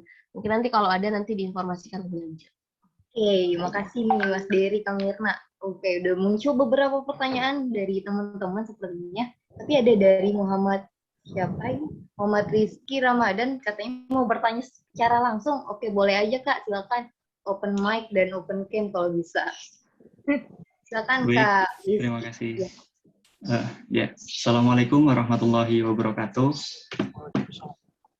Sebelumnya terima kasih atas kesempatannya Mbak MC dan juga terima kasih kepada para pembicara yang telah memaparkan materi pada pagi hari ini. Mungkin di sini saya mohon izin cerita sedikit mungkin ya sambil nanti mengutarakan pertanyaan. Dan sebelumnya perkenalkan saya Muhammad Rizky Ramadan. Saya mahasiswa jurusan Ekonomi Islam dari Universitas Diponegoro. Dan sebelumnya mohon maaf saya belum bisa on cam karena jaringan saya juga cukup kurang memadai. Ya, jadi mungkin saya ingin bertanya kepada Pak Dery. Tadi saya cukup tertarik dengan poin-poin yang telah disampaikan oleh Pak Dery. Ya. Semisal tadi kalau nggak salah sempat nyinggung literasi pasar modal mungkin ya, literasi pasar modal, kemudian ada apa lagi ya, saham zakat gitu ya kaitannya.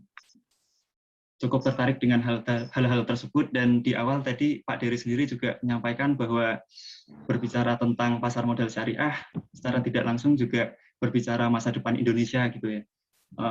Dan jujur saja saya sebagai mahasiswa ekonomi Islam juga belum mendalami sekali tentang pasar modal syariah itu sendiri, dan sebenarnya saya sudah ada ketertarikan sih terkait pasar modal, cuman saya belum mendalami gitu. Tadi mungkin berbicara tentang zakat, yang saya tahu sendiri zakat itu potensinya ada sekitar 200 triliunan gitu di Indonesia. Namun yang patut disayangkan itu baru terkumpul sekitar 8 triliun Itu artinya mungkin kurang lebih 3,5% gitu ya, yang baru terhimpun. Nah, tadi Pak Dery sempat menyampaikan bahwa dalam membayar zakat, sarananya bisa melalui saham tadi itu.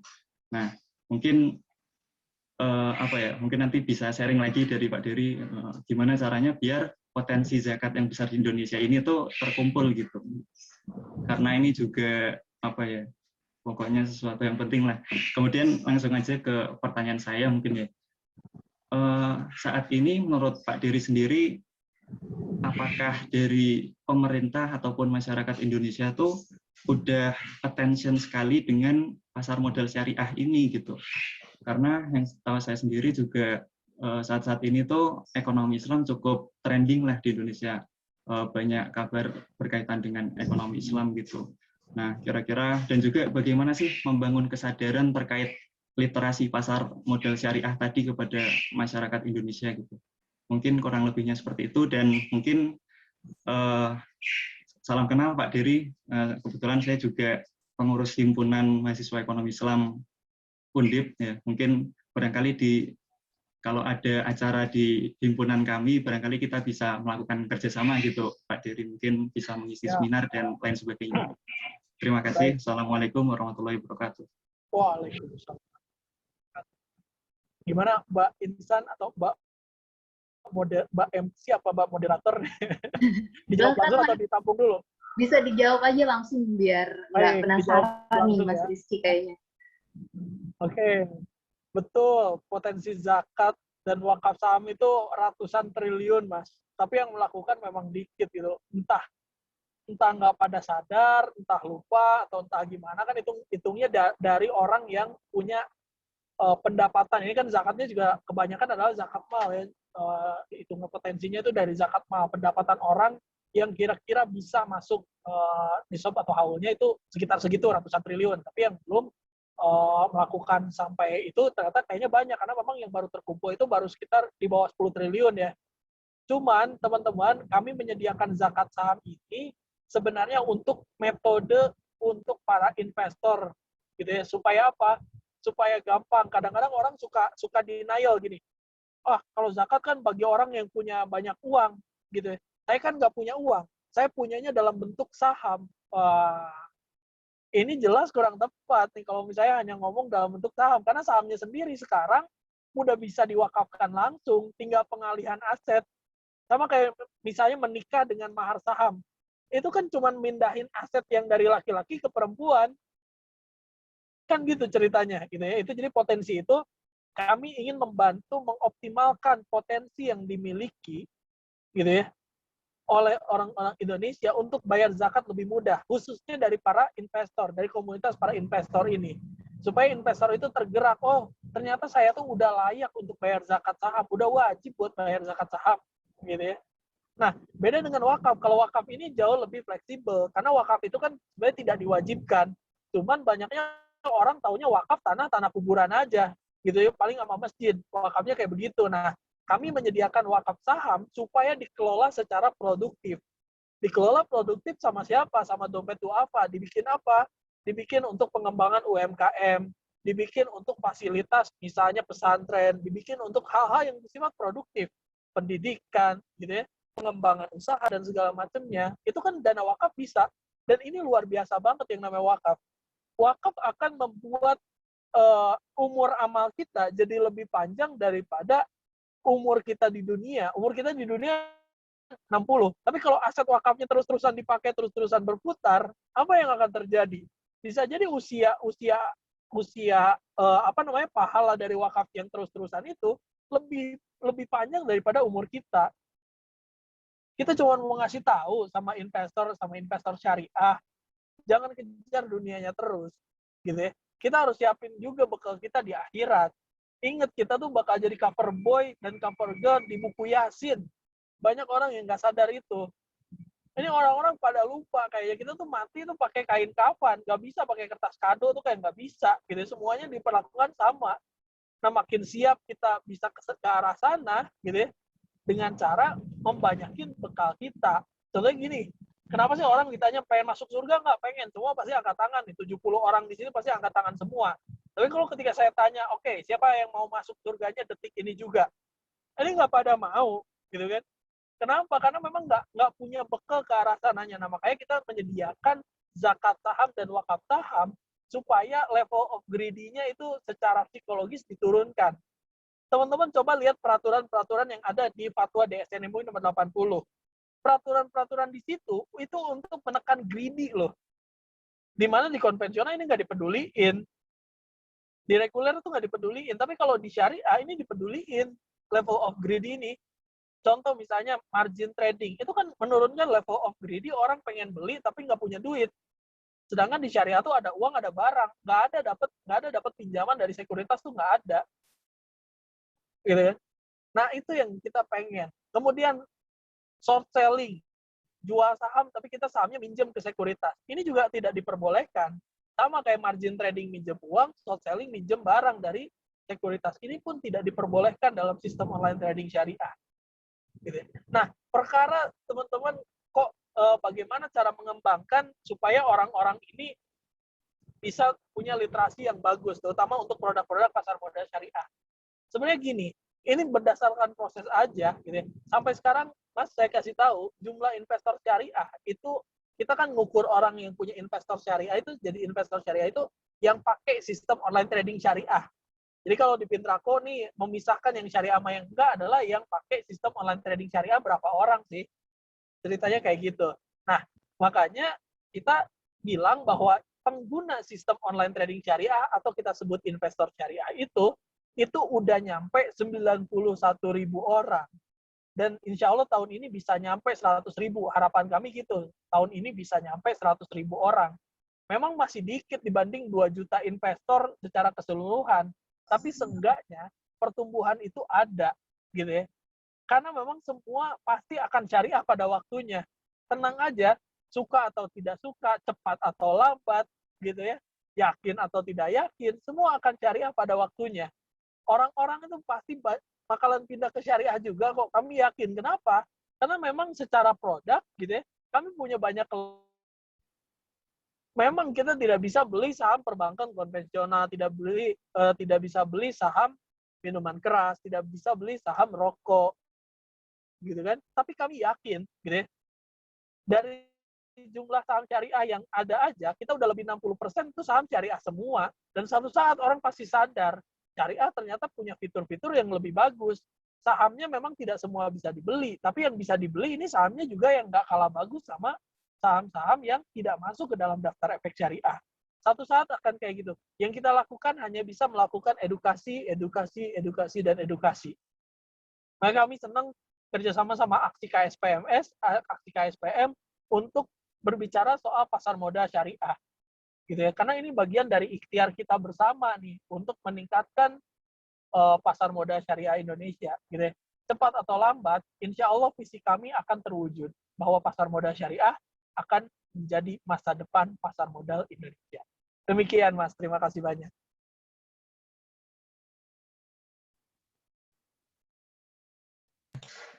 Baik, terima kasih banyak Pak Dery.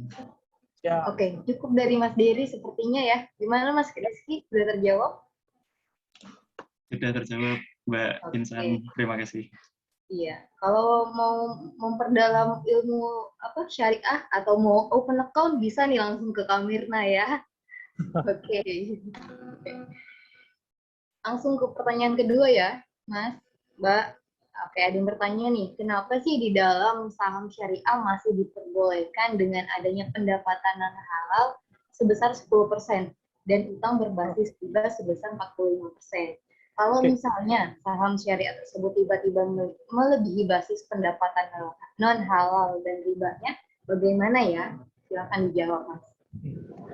Oke, ini memang pertanyaan yang boleh dibilang adalah frequently question, gitu, yang paling banyak, gitu ya. Jadi memang pertanyaan yang paling sering ditanyakan ke tim kami adalah itu, kenapa kok dalam peraturan OJK, gitu ya, itu masih memperbolehkan saham yang punya utang berbasis riba 45% dan punya pendapatan bunga di laporan keuangannya kurang dari 10% masih bisa masuk sebagai saham syariah. Kayak gini teman-teman. Jadi, gitu ya, kalau misalnya kita lihat, gitu ya, di berbagai negara itu memilih saham syariah kurang lebih metodenya sama dengan apa yang kita lakukan, gitu ya. Kalau sekarang udah sama. Kalau zaman dulu, gitu ya, zaman dulu orang pilih saham syariah, yang penting bisnisnya syariah. Tapi Indonesia dari awal itu udah misahin, gitu ya. Dari sisi apa namanya, input maupun outputnya. Inputnya apa? Inputnya adalah utang berbasis riba atau pembiayaannya atau pendanaannya, gitu ya. Pendanaan sama pendapatannya diperhitungkan. Dulu di Malaysia, gitu ya, itu nggak seperti kayak sekarang. Malaysia itu ngikutin kita, ngikutin untuk mempertimbangkan pendanaan dan pendapatannya. Jadi kan gini, perusahaannya, sektornya udah halal. Kemudian produk yang diproduksi pun halal. Problemnya adalah dari sektor pendanaan sama pendapatannya masih terdapat riba di situ. Teman-teman, kita harus kembali lagi flashback nih. Syariah itu, keuangan syariah, munculnya pertama kali di perbankan. Perbankan itu baru muncul tahun 92, adanya muamalat. Dari zaman merdeka baru ada tahun 92. Nah, sebelum ada tahun 92, gitu, itu kan bank muamalat juga bank kecil itu. Gitu. Orang-orang perusahaan-perusahaan ini kalau misalnya bikin akun buat nyimpen dana atau misalnya akun buat gitu ya pembiayaan, misalnya utang gitu ya, kira-kira ke bank mana? Pasti ke bank konvensional. Makanya sejarahnya banyak banget perusahaan di Indonesia gitu ya, masih punya utang di bank konvensional. Sejarahnya itu karena memang perbankan syariahnya sendiri baru muncul di tahun 92. Itu pun gitu ya, itu pun banknya sangat kecil, pembiayaannya pasti belum kuat. Nah, seiring dengan perkembangan perbankan syariah di Indonesia gitu ya, yang tadinya gitu ya, sektor pendanaan utang berbasis riba gitu ya, itu berubah semakin lebih ketat. Dulu awal-awal utang berbasis riba itu pakai debt to equity ratio. Debt to equity ratio. Ini kalau misalnya anak akuntansi pasti harusnya ngerti nih. Debt to equity rasionya 82%. Jadi utang berbasis riba terhadap sejumlah ekuitas itu tidak boleh lebih dari 82%. Itu udah masuk sebagai saham syariah. Tapi di tahun 2013, peraturan itu dirubah menjadi debt to asset ratio. Ini harusnya anak akuntansi bisa bantu jelasin bahwa debt to equity dan debt to asset ratio itu beda. Kalau equity cuma ngomongin permodalan, sisi kanan sebelah atas. Tapi kalau misalnya debt to asset ratio, ini semua diperhitungkan. Sampai kursi semua meja, semua dihitungin. Gitu ya. Aset-aset semua perusahaan, mobil, motor, sepeda yang ada di perusahaan itu dihitungin. Jadi ternyata gitu ya, sistemnya seperti ini. DSN MUI gitu ya, ini memberikan toleransi terlebih dahulu sampai perbankan syariahnya nanti lebih kuat, maka kita akan nanti menuju kafah. Kalau bisa tidak boleh punya pendanaan sedikit pun dari perbankan konvensional. Nggak boleh punya utang bunga di situ. Jadi sebenarnya metodologinya adalah untuk memberikan kesempatan perusahaan-perusahaan untuk merestrukturisasi dulu anggarannya. Pak, emang ini diperbolehkan kan 1% riba sama aja, gitu semua riba. Oh, bentar dulu, 1% kecipratan riba semuanya riba, gitu. Ini kurang tepat. Kenapa? Karena memang yang 1% haram kemudian semua jadi haram itu berlaku untuk makanan dan minuman. Jadi untuk keuangan tuh nggak gitu caranya. Jadi teman-teman kalau misalnya untuk keuangan, gitu ya, itu berlaku tafrikul halal anil haram. Bisa dipisahkan mana yang halal dan mana yang haram. Contohnya, gitu kan bisa dipisahin tuh mana yang halal, mana yang haram. Ternyata produksinya sendiri kan halal, gitu. Produk perusahaannya sendiri halal, bisa dipisahin. Tapi sekarang kayak gini, punya sop 1 panci, ditetesin minyak babi setetes, gitu. Itu sop 1 panci jadi haram semua. Kenapa? karena tidak bisa dipisahkan mana yang halal serta mana yang haram. Nih, saya punya es jeruk nih, Marimas, gitu ya, Nutrisari. Diceplungin tuh vodka 1 tetes, minuman keras 1 tetes. Apakah jadi halal? Jadi haram. Kenapa tidak bisa dipisahkan mana yang halal serta mana yang haram? Tapi kalau di keuangan kan bisa. Kan mayoritas halal ini, produksinya aja halal, pendapatan mereka tuh halal. Ada 10% pendapatan riba, itu pun hampir semua saham-saham syariah yang tercatat, pendapatan bunga itu paling cuma 2-3%.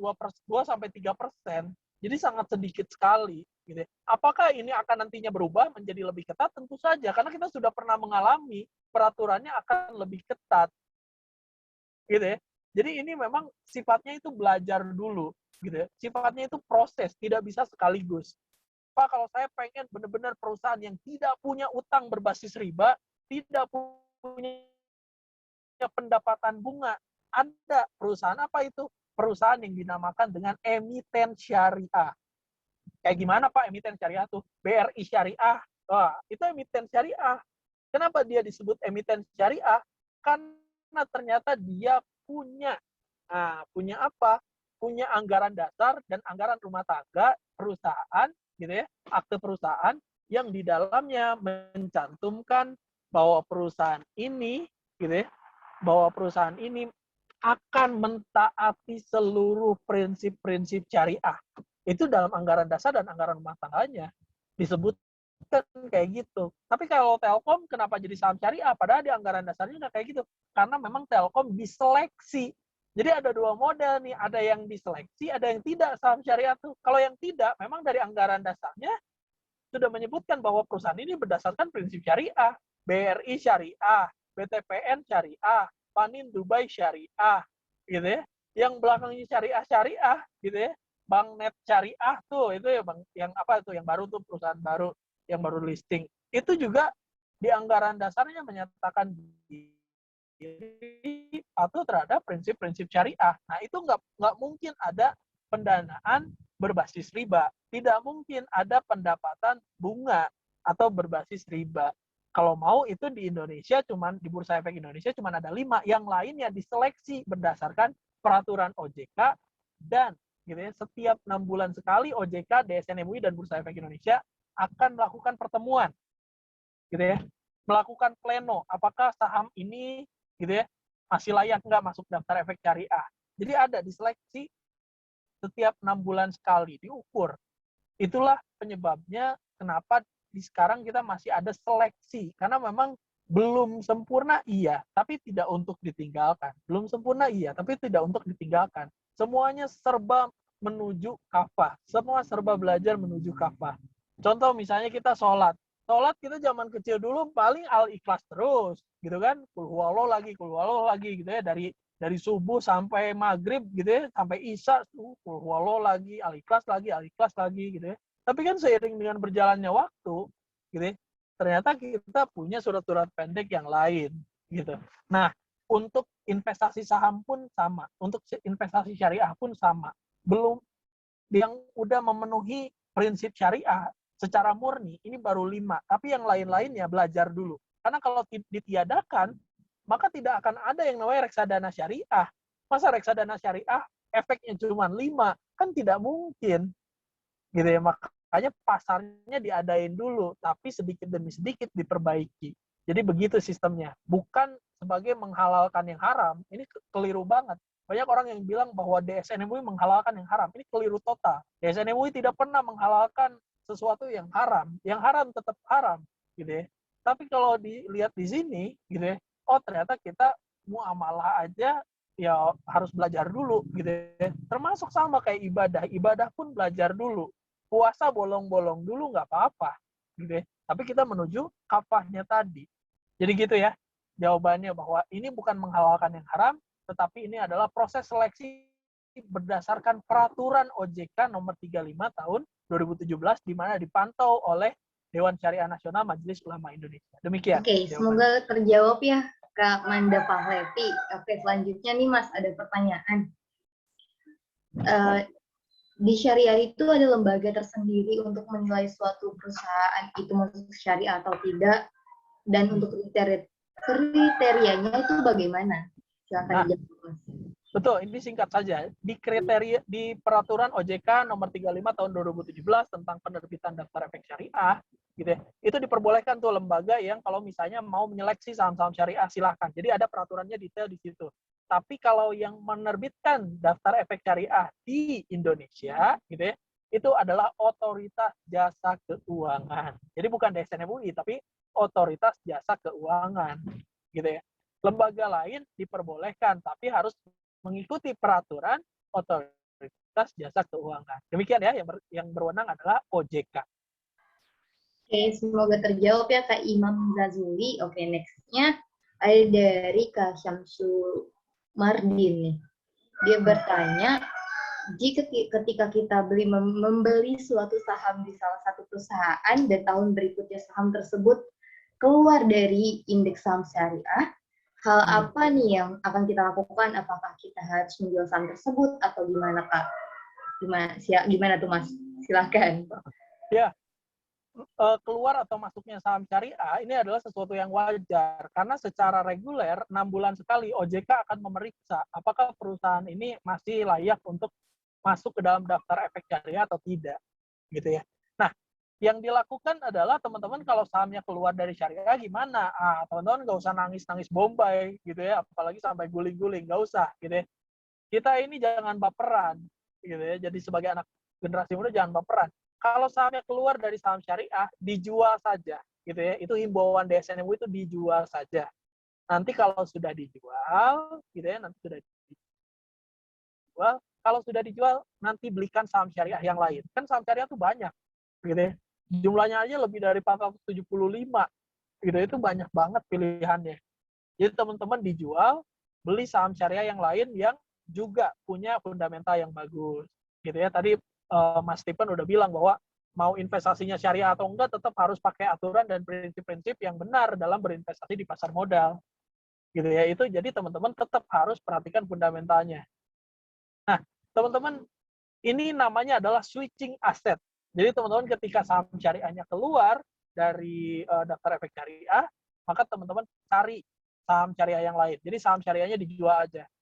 Pak, aku tuh bener-bener suka sama perusahaan ini gitu. Ini tuh perusahaan udah gue banget Pak, gitu. Nggak bisa gue meninggalkan saham ini. Saham ini udah merasuk dalam jiwa raga aku Pak. Iya sih, akan aja nggak apa-apa boleh. Tapi gitu ya, sahamnya akan dipisahkan portfolionya. Jadi nanti teman-teman punya 2 portfolio. Satu portfolio saham syariah, satunya lagi adalah portfolio penampung saham ketika keluar dari daftar efek syariah. Gitu ya. Jadi ini sangat sederhana sekali bahwa kalau mau disimpan saja silahkan gitu ya. Aku tuh bucin banget Pak, bucin banget sama yang namanya saham ini. Ya silahkan nggak apa-apa, tapi nanti nyimpennya di portofolio yang berbeda. Akunnya sama, cuman pencatatan portfolionya aja yang beda. Demikian, Mbak. Oke, mau tahu nih dari Kamera, mungkin Pintrako ada ini nggak sih Kak, sistem yang kasih tahu gitu, itu tuh udah keluar dari ISSI mungkin? Oke, kalau dari Pintrako Sekuritas sendiri ya tadi sudah ada juga di slide. Jadi kalau sudah keluar dari syariah pasti otomatis akan ada notifikasi nih bahwa sahamnya sudah keluar dari syariah. Terus kalau kita sudah beli bagaimana? Nah, jadi kalau sudah kita beli, otomatis sahamnya itu akan keluar dari portofolio kita yang syariah. Jadi akan hilang. Nah, biasa beberapa investor syariah itu agak panik karena sahamnya hilang dan FD-nya berkurang. Nah, jadi jangan panik kalau misalnya ada saham-saham yang keluar dari syariah karena ada spesial nih kalau investor syariah ini punya 2 user atau 2 akun sebenarnya. Jadi ada akun reguler, ada yang syariah. Regulernya hanya digunakan untuk menjual saham, jadi tidak bisa digunakan untuk beli saham. Nah, kalau ada yang keluar dari daftar efek syariah, dia akan otomatis masuk ke rekening yang reguler. Jadi di syariahnya sudah tidak ada pencatatan saham tersebut, karena masuk ke reguler dan itu bisa dijual atau mau kalau udah bucin nih kayak kata Mas Dery ya, kalau udah bucin banget sama sahamnya mau ditahan dulu, berdoa semoga 6 bulan kemudian bisa masuk syariah lagi. Nah, itu masih bisa ditahan. Jadi dari Pintrako tidak ada keleluasaan untuk menjualkan meskipun sudah bukan syariah. Jadi itu kembali ke investornya sendiri. Jadi bisa disimpan di akun regulernya. gitu. Ya, nggak ada paksaan sama sekali kok. Silakan aja, mau disimpan silakan, mau jual boleh, bebas. Nggak ada yang boleh maksa. Itu kan saham-saham teman-teman. Oke, semoga terjawab ya Kak. Oke, langsung nih ada pertanyaan buat Kak Dery dan Kak Mirna. Wah, ini sekali ya.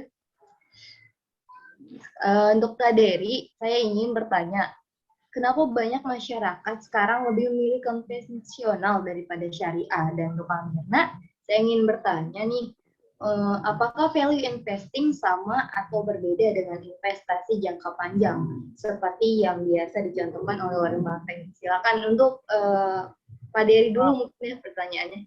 Mbak Silakan. Mirna dulu aja, ini kayaknya berat ya ke Mbak Mirna deh. Silakan yang berat dulu aja Pak. Kalau yang saya Silakan gampang. Mbak Mirna. Berat nih, berat. Dapat value investing ya. Jadi kalau pertanyaannya ini value investing apakah berbeda sama jangka panjang? Jadi kalau value investing itu kita investasi sama saham-saham yang sebenarnya ini big saham perusahaannya itu sebenarnya adalah saham yang bagus atau value-nya nih oke. Cuma dihargai di pasarnya tuh murah. Nah, itu namanya kita investasinya value investing. Apakah value ini adalah jangka panjang yang kayak Warren Buffett panjang banget gitu ya? Dari umur berapa sampai berapa tetap ditahan. Nah, jadi kalau value, rata-rata kalau value itu kita investasi pada perusahaan yang yaitu nilainya sebenarnya besar. Saham ini harusnya misalnya nih di pasar, di harga pasarnya saat ini 1.000. Ternyata saat dihitung-hitung value-nya itu udah sampai 5.000. Nah, itu berarti kita dapat saham yang murah lah, istilahnya murah.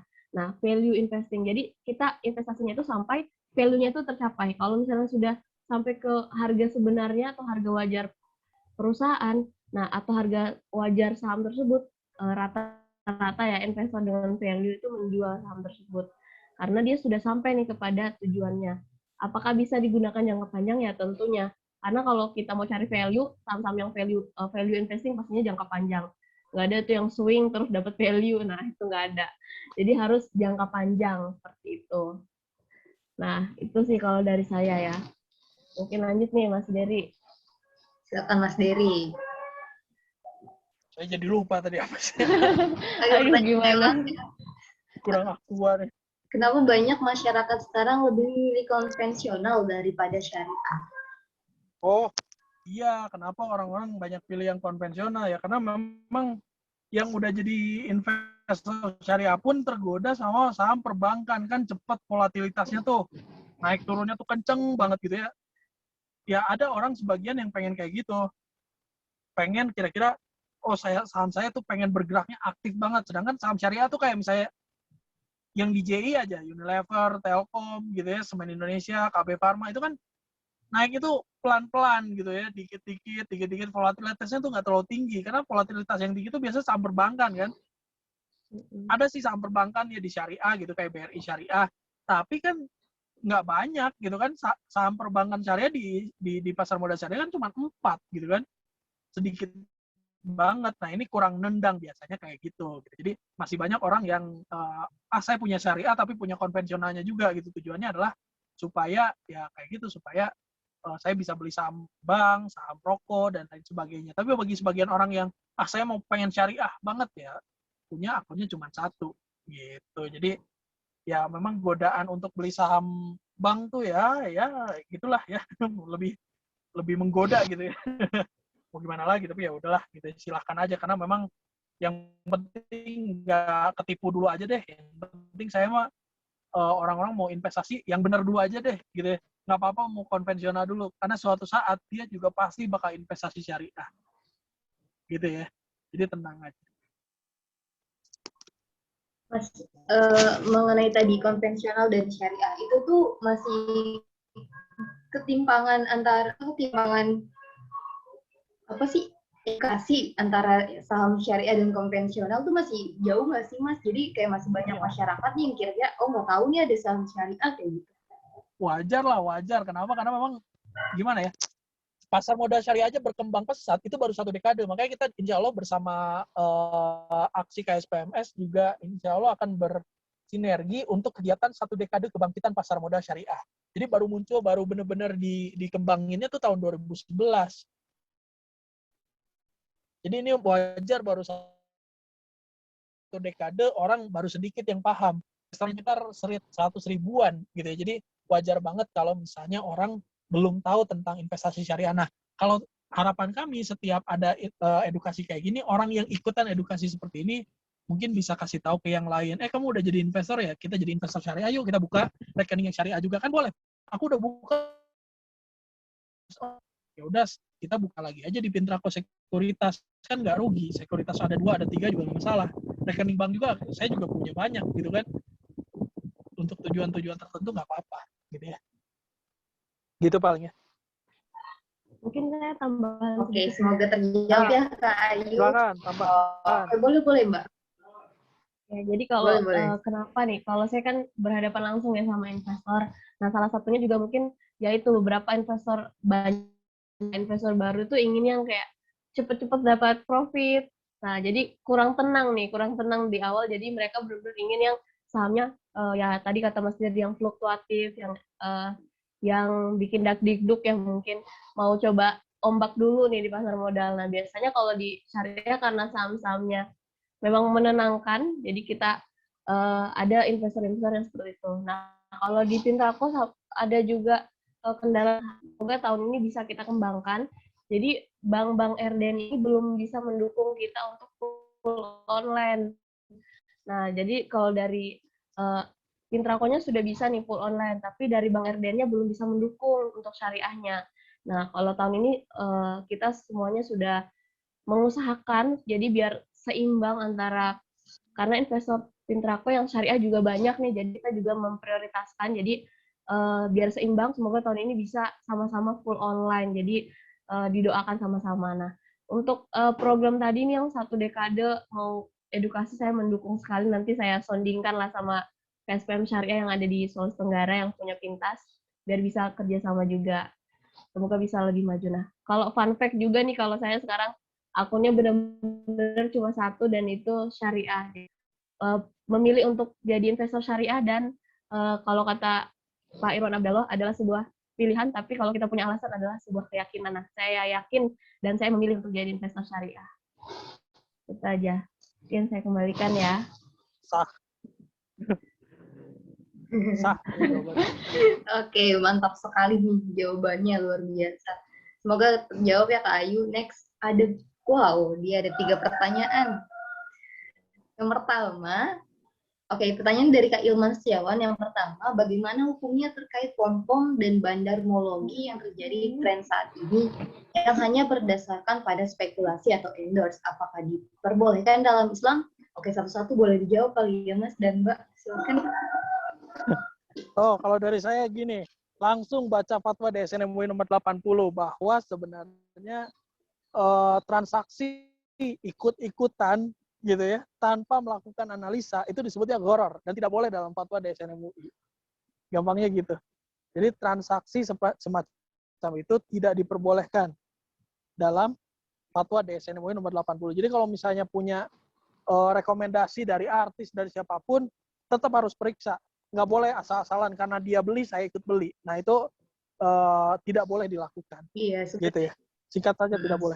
Investasi kan harus didasari dengan ilmu juga yang tadi udah Kak Mira jelasin ya. Ada beberapa pengetahuan tentang investasi ini.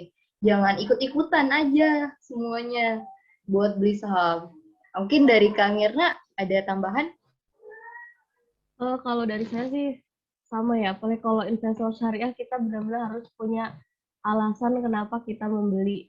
Karena kalau untuk suka sama orang saja kita harus punya alasan dulu, harus cari tahu nih orangnya gimana, baik atau enggak. Masa giliran investasi kita jadi malas mau ikut-ikutan sama orang. Nah, itu nggak boleh sekali. Jadi harus kita tahu dulu. Apalagi kalau kena pom-pom, nah itu sangat-sangat harus dihindari.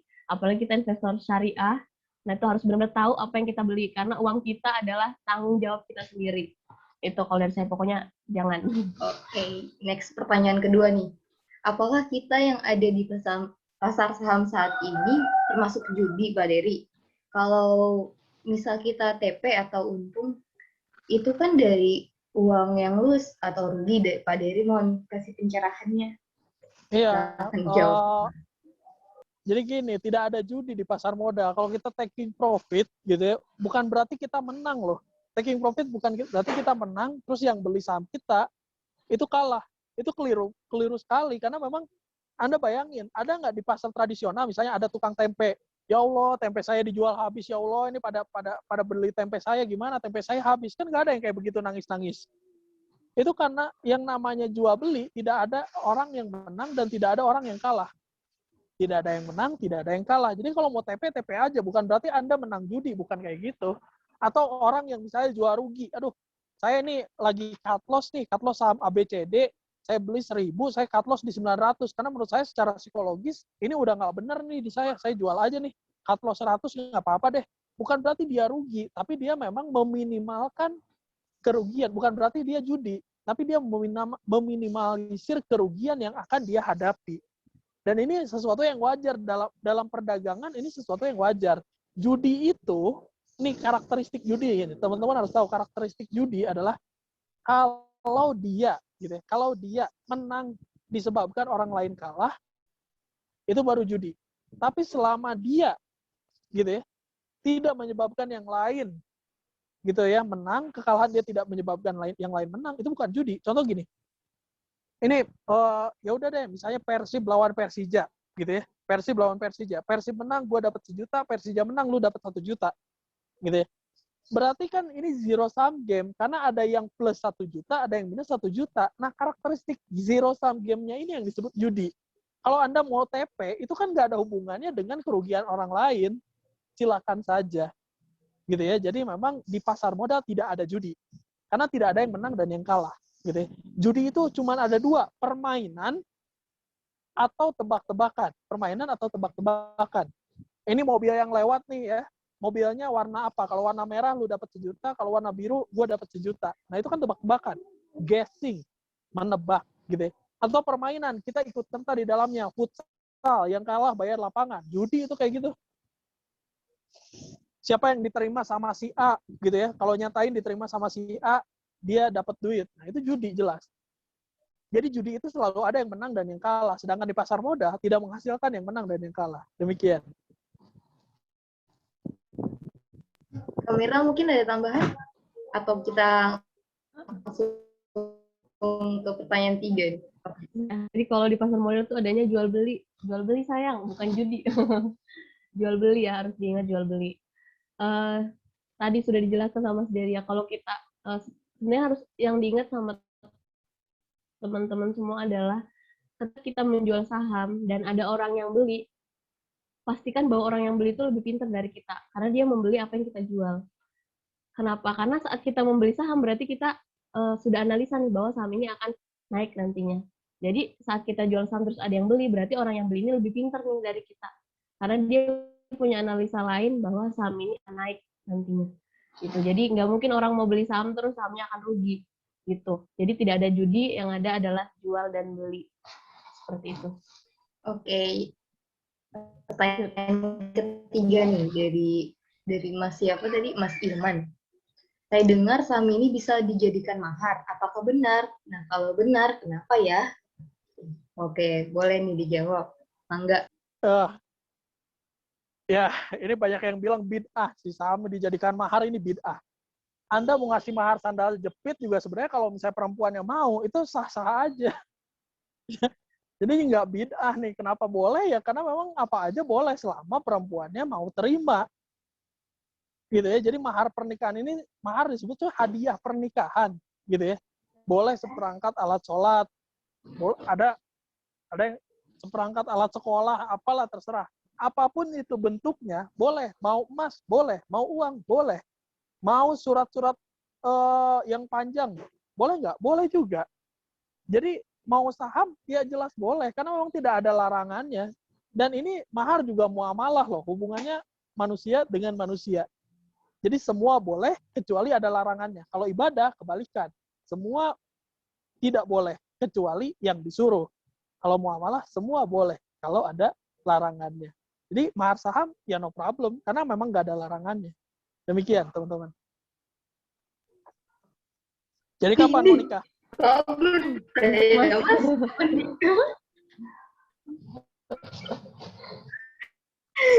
Boleh Kak Mirna, silakan.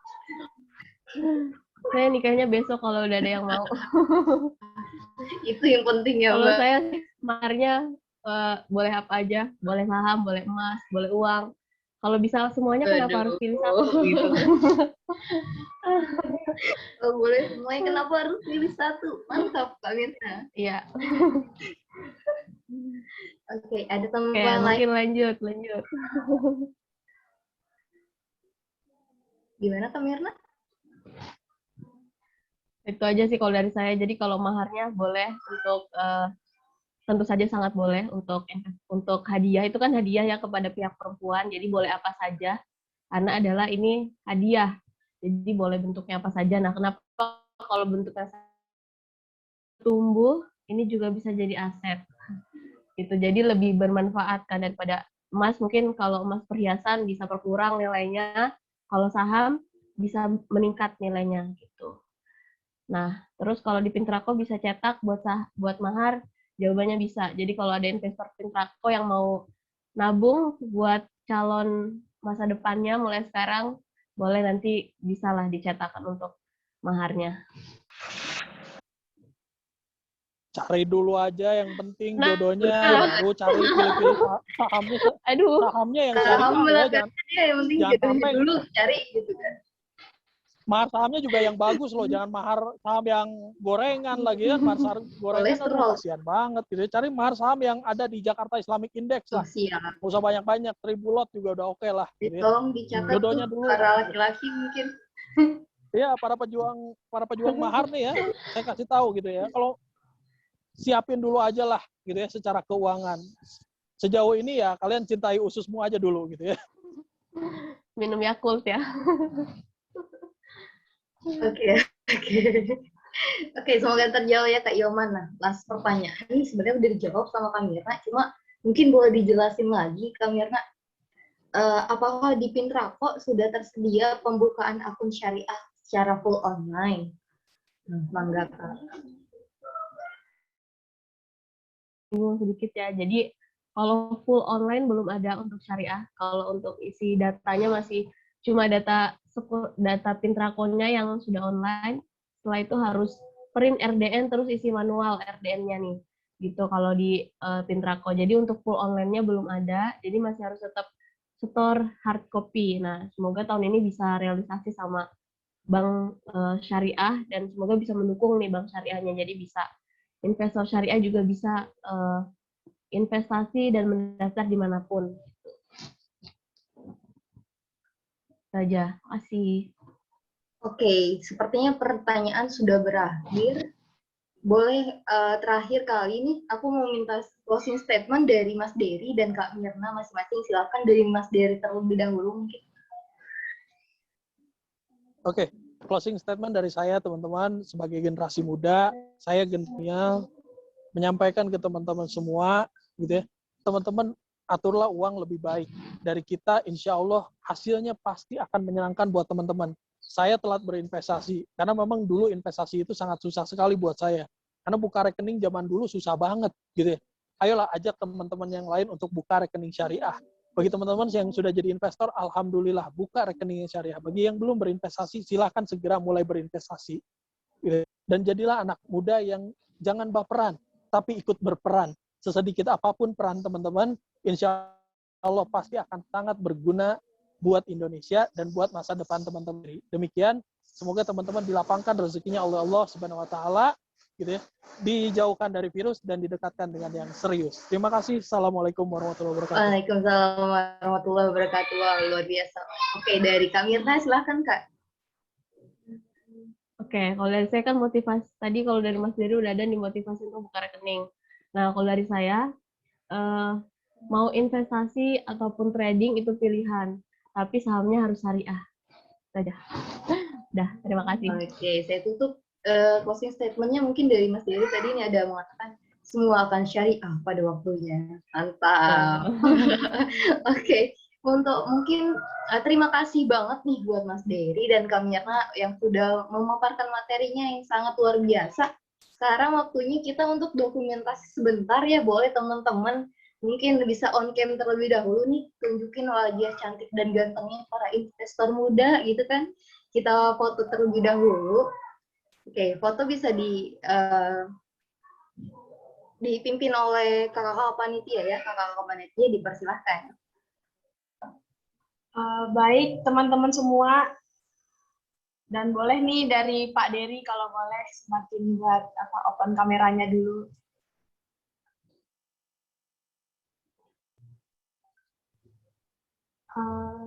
Teman-teman yang lain juga boleh nih buat open kamera. Yuk, open cam yuk. Yuk, kita foto dulu. Buat kenang-kenangan.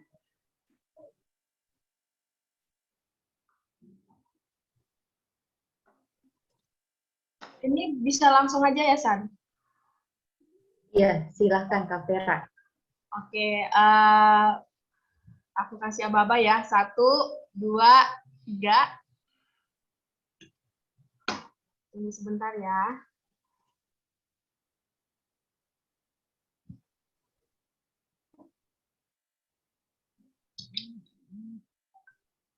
Baik, ini yang nomor kedua.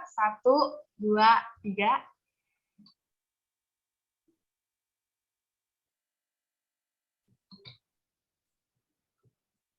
Ya, yang ini yang terakhir. 1, 2, 3. Makasih, San. Oke, sekali lagi terima kasih buat Kak Mirna dan Mas Dery. Nah, buat teman-teman KSPM yang kebetulan ingin bekerja kebetulan bekerja sama dengan IDX Islamic sedang membuka kerjasama edukasi dan sekolah pasar modal. Dan kerjasama dengan kami bisa langsung hubungi nomor 0813 4837 0764 atau bisa DM langsung di IG kita di @aksi_pusat. Nah, jangan lupa di follow juga karena di situ akan di-share juga nih info-info mengenai seminar, perlombaan, dan informasi mengenai dunia pasar modal lainnya. Oke, saya mau mengingatkan kepada teman-teman bahwa kita ada link presentasi. Nah, presentasinya itu akan ditutup setelah 30 menit selesai acara, jadi jangan absensinya ya. Terima kasih teman-teman. Oke, nggak kerasa nih kita sudah berada di penghujung acara. Terima kasih kepada teman-teman yang sudah mengikuti acara dari awal hingga akhir. Saya selaku moderator dan teman-teman panitia mengucapkan banyak-banyak terima kasih dan mohon maaf yang sebesar-besarnya apabila ada salah kata dan kekurangan dalam penyelenggaraan acara. Semoga ilmu yang disampaikan oleh pembicara tadi dapat bermanfaat bagi kita semua. Saya Insan Kamilah pamit undur diri. Sampai jumpa di acara aksi selanjutnya. Akhir kata, wassalamualaikum warahmatullahi wabarakatuh. Terima kasih. Terima kasih Mas Dery, makasih Mas Mirna. Terima kasih semuanya. Terima kasih Mas Dery, Kak Sampai Mirna. bertemu. Ya, thank you teman-teman.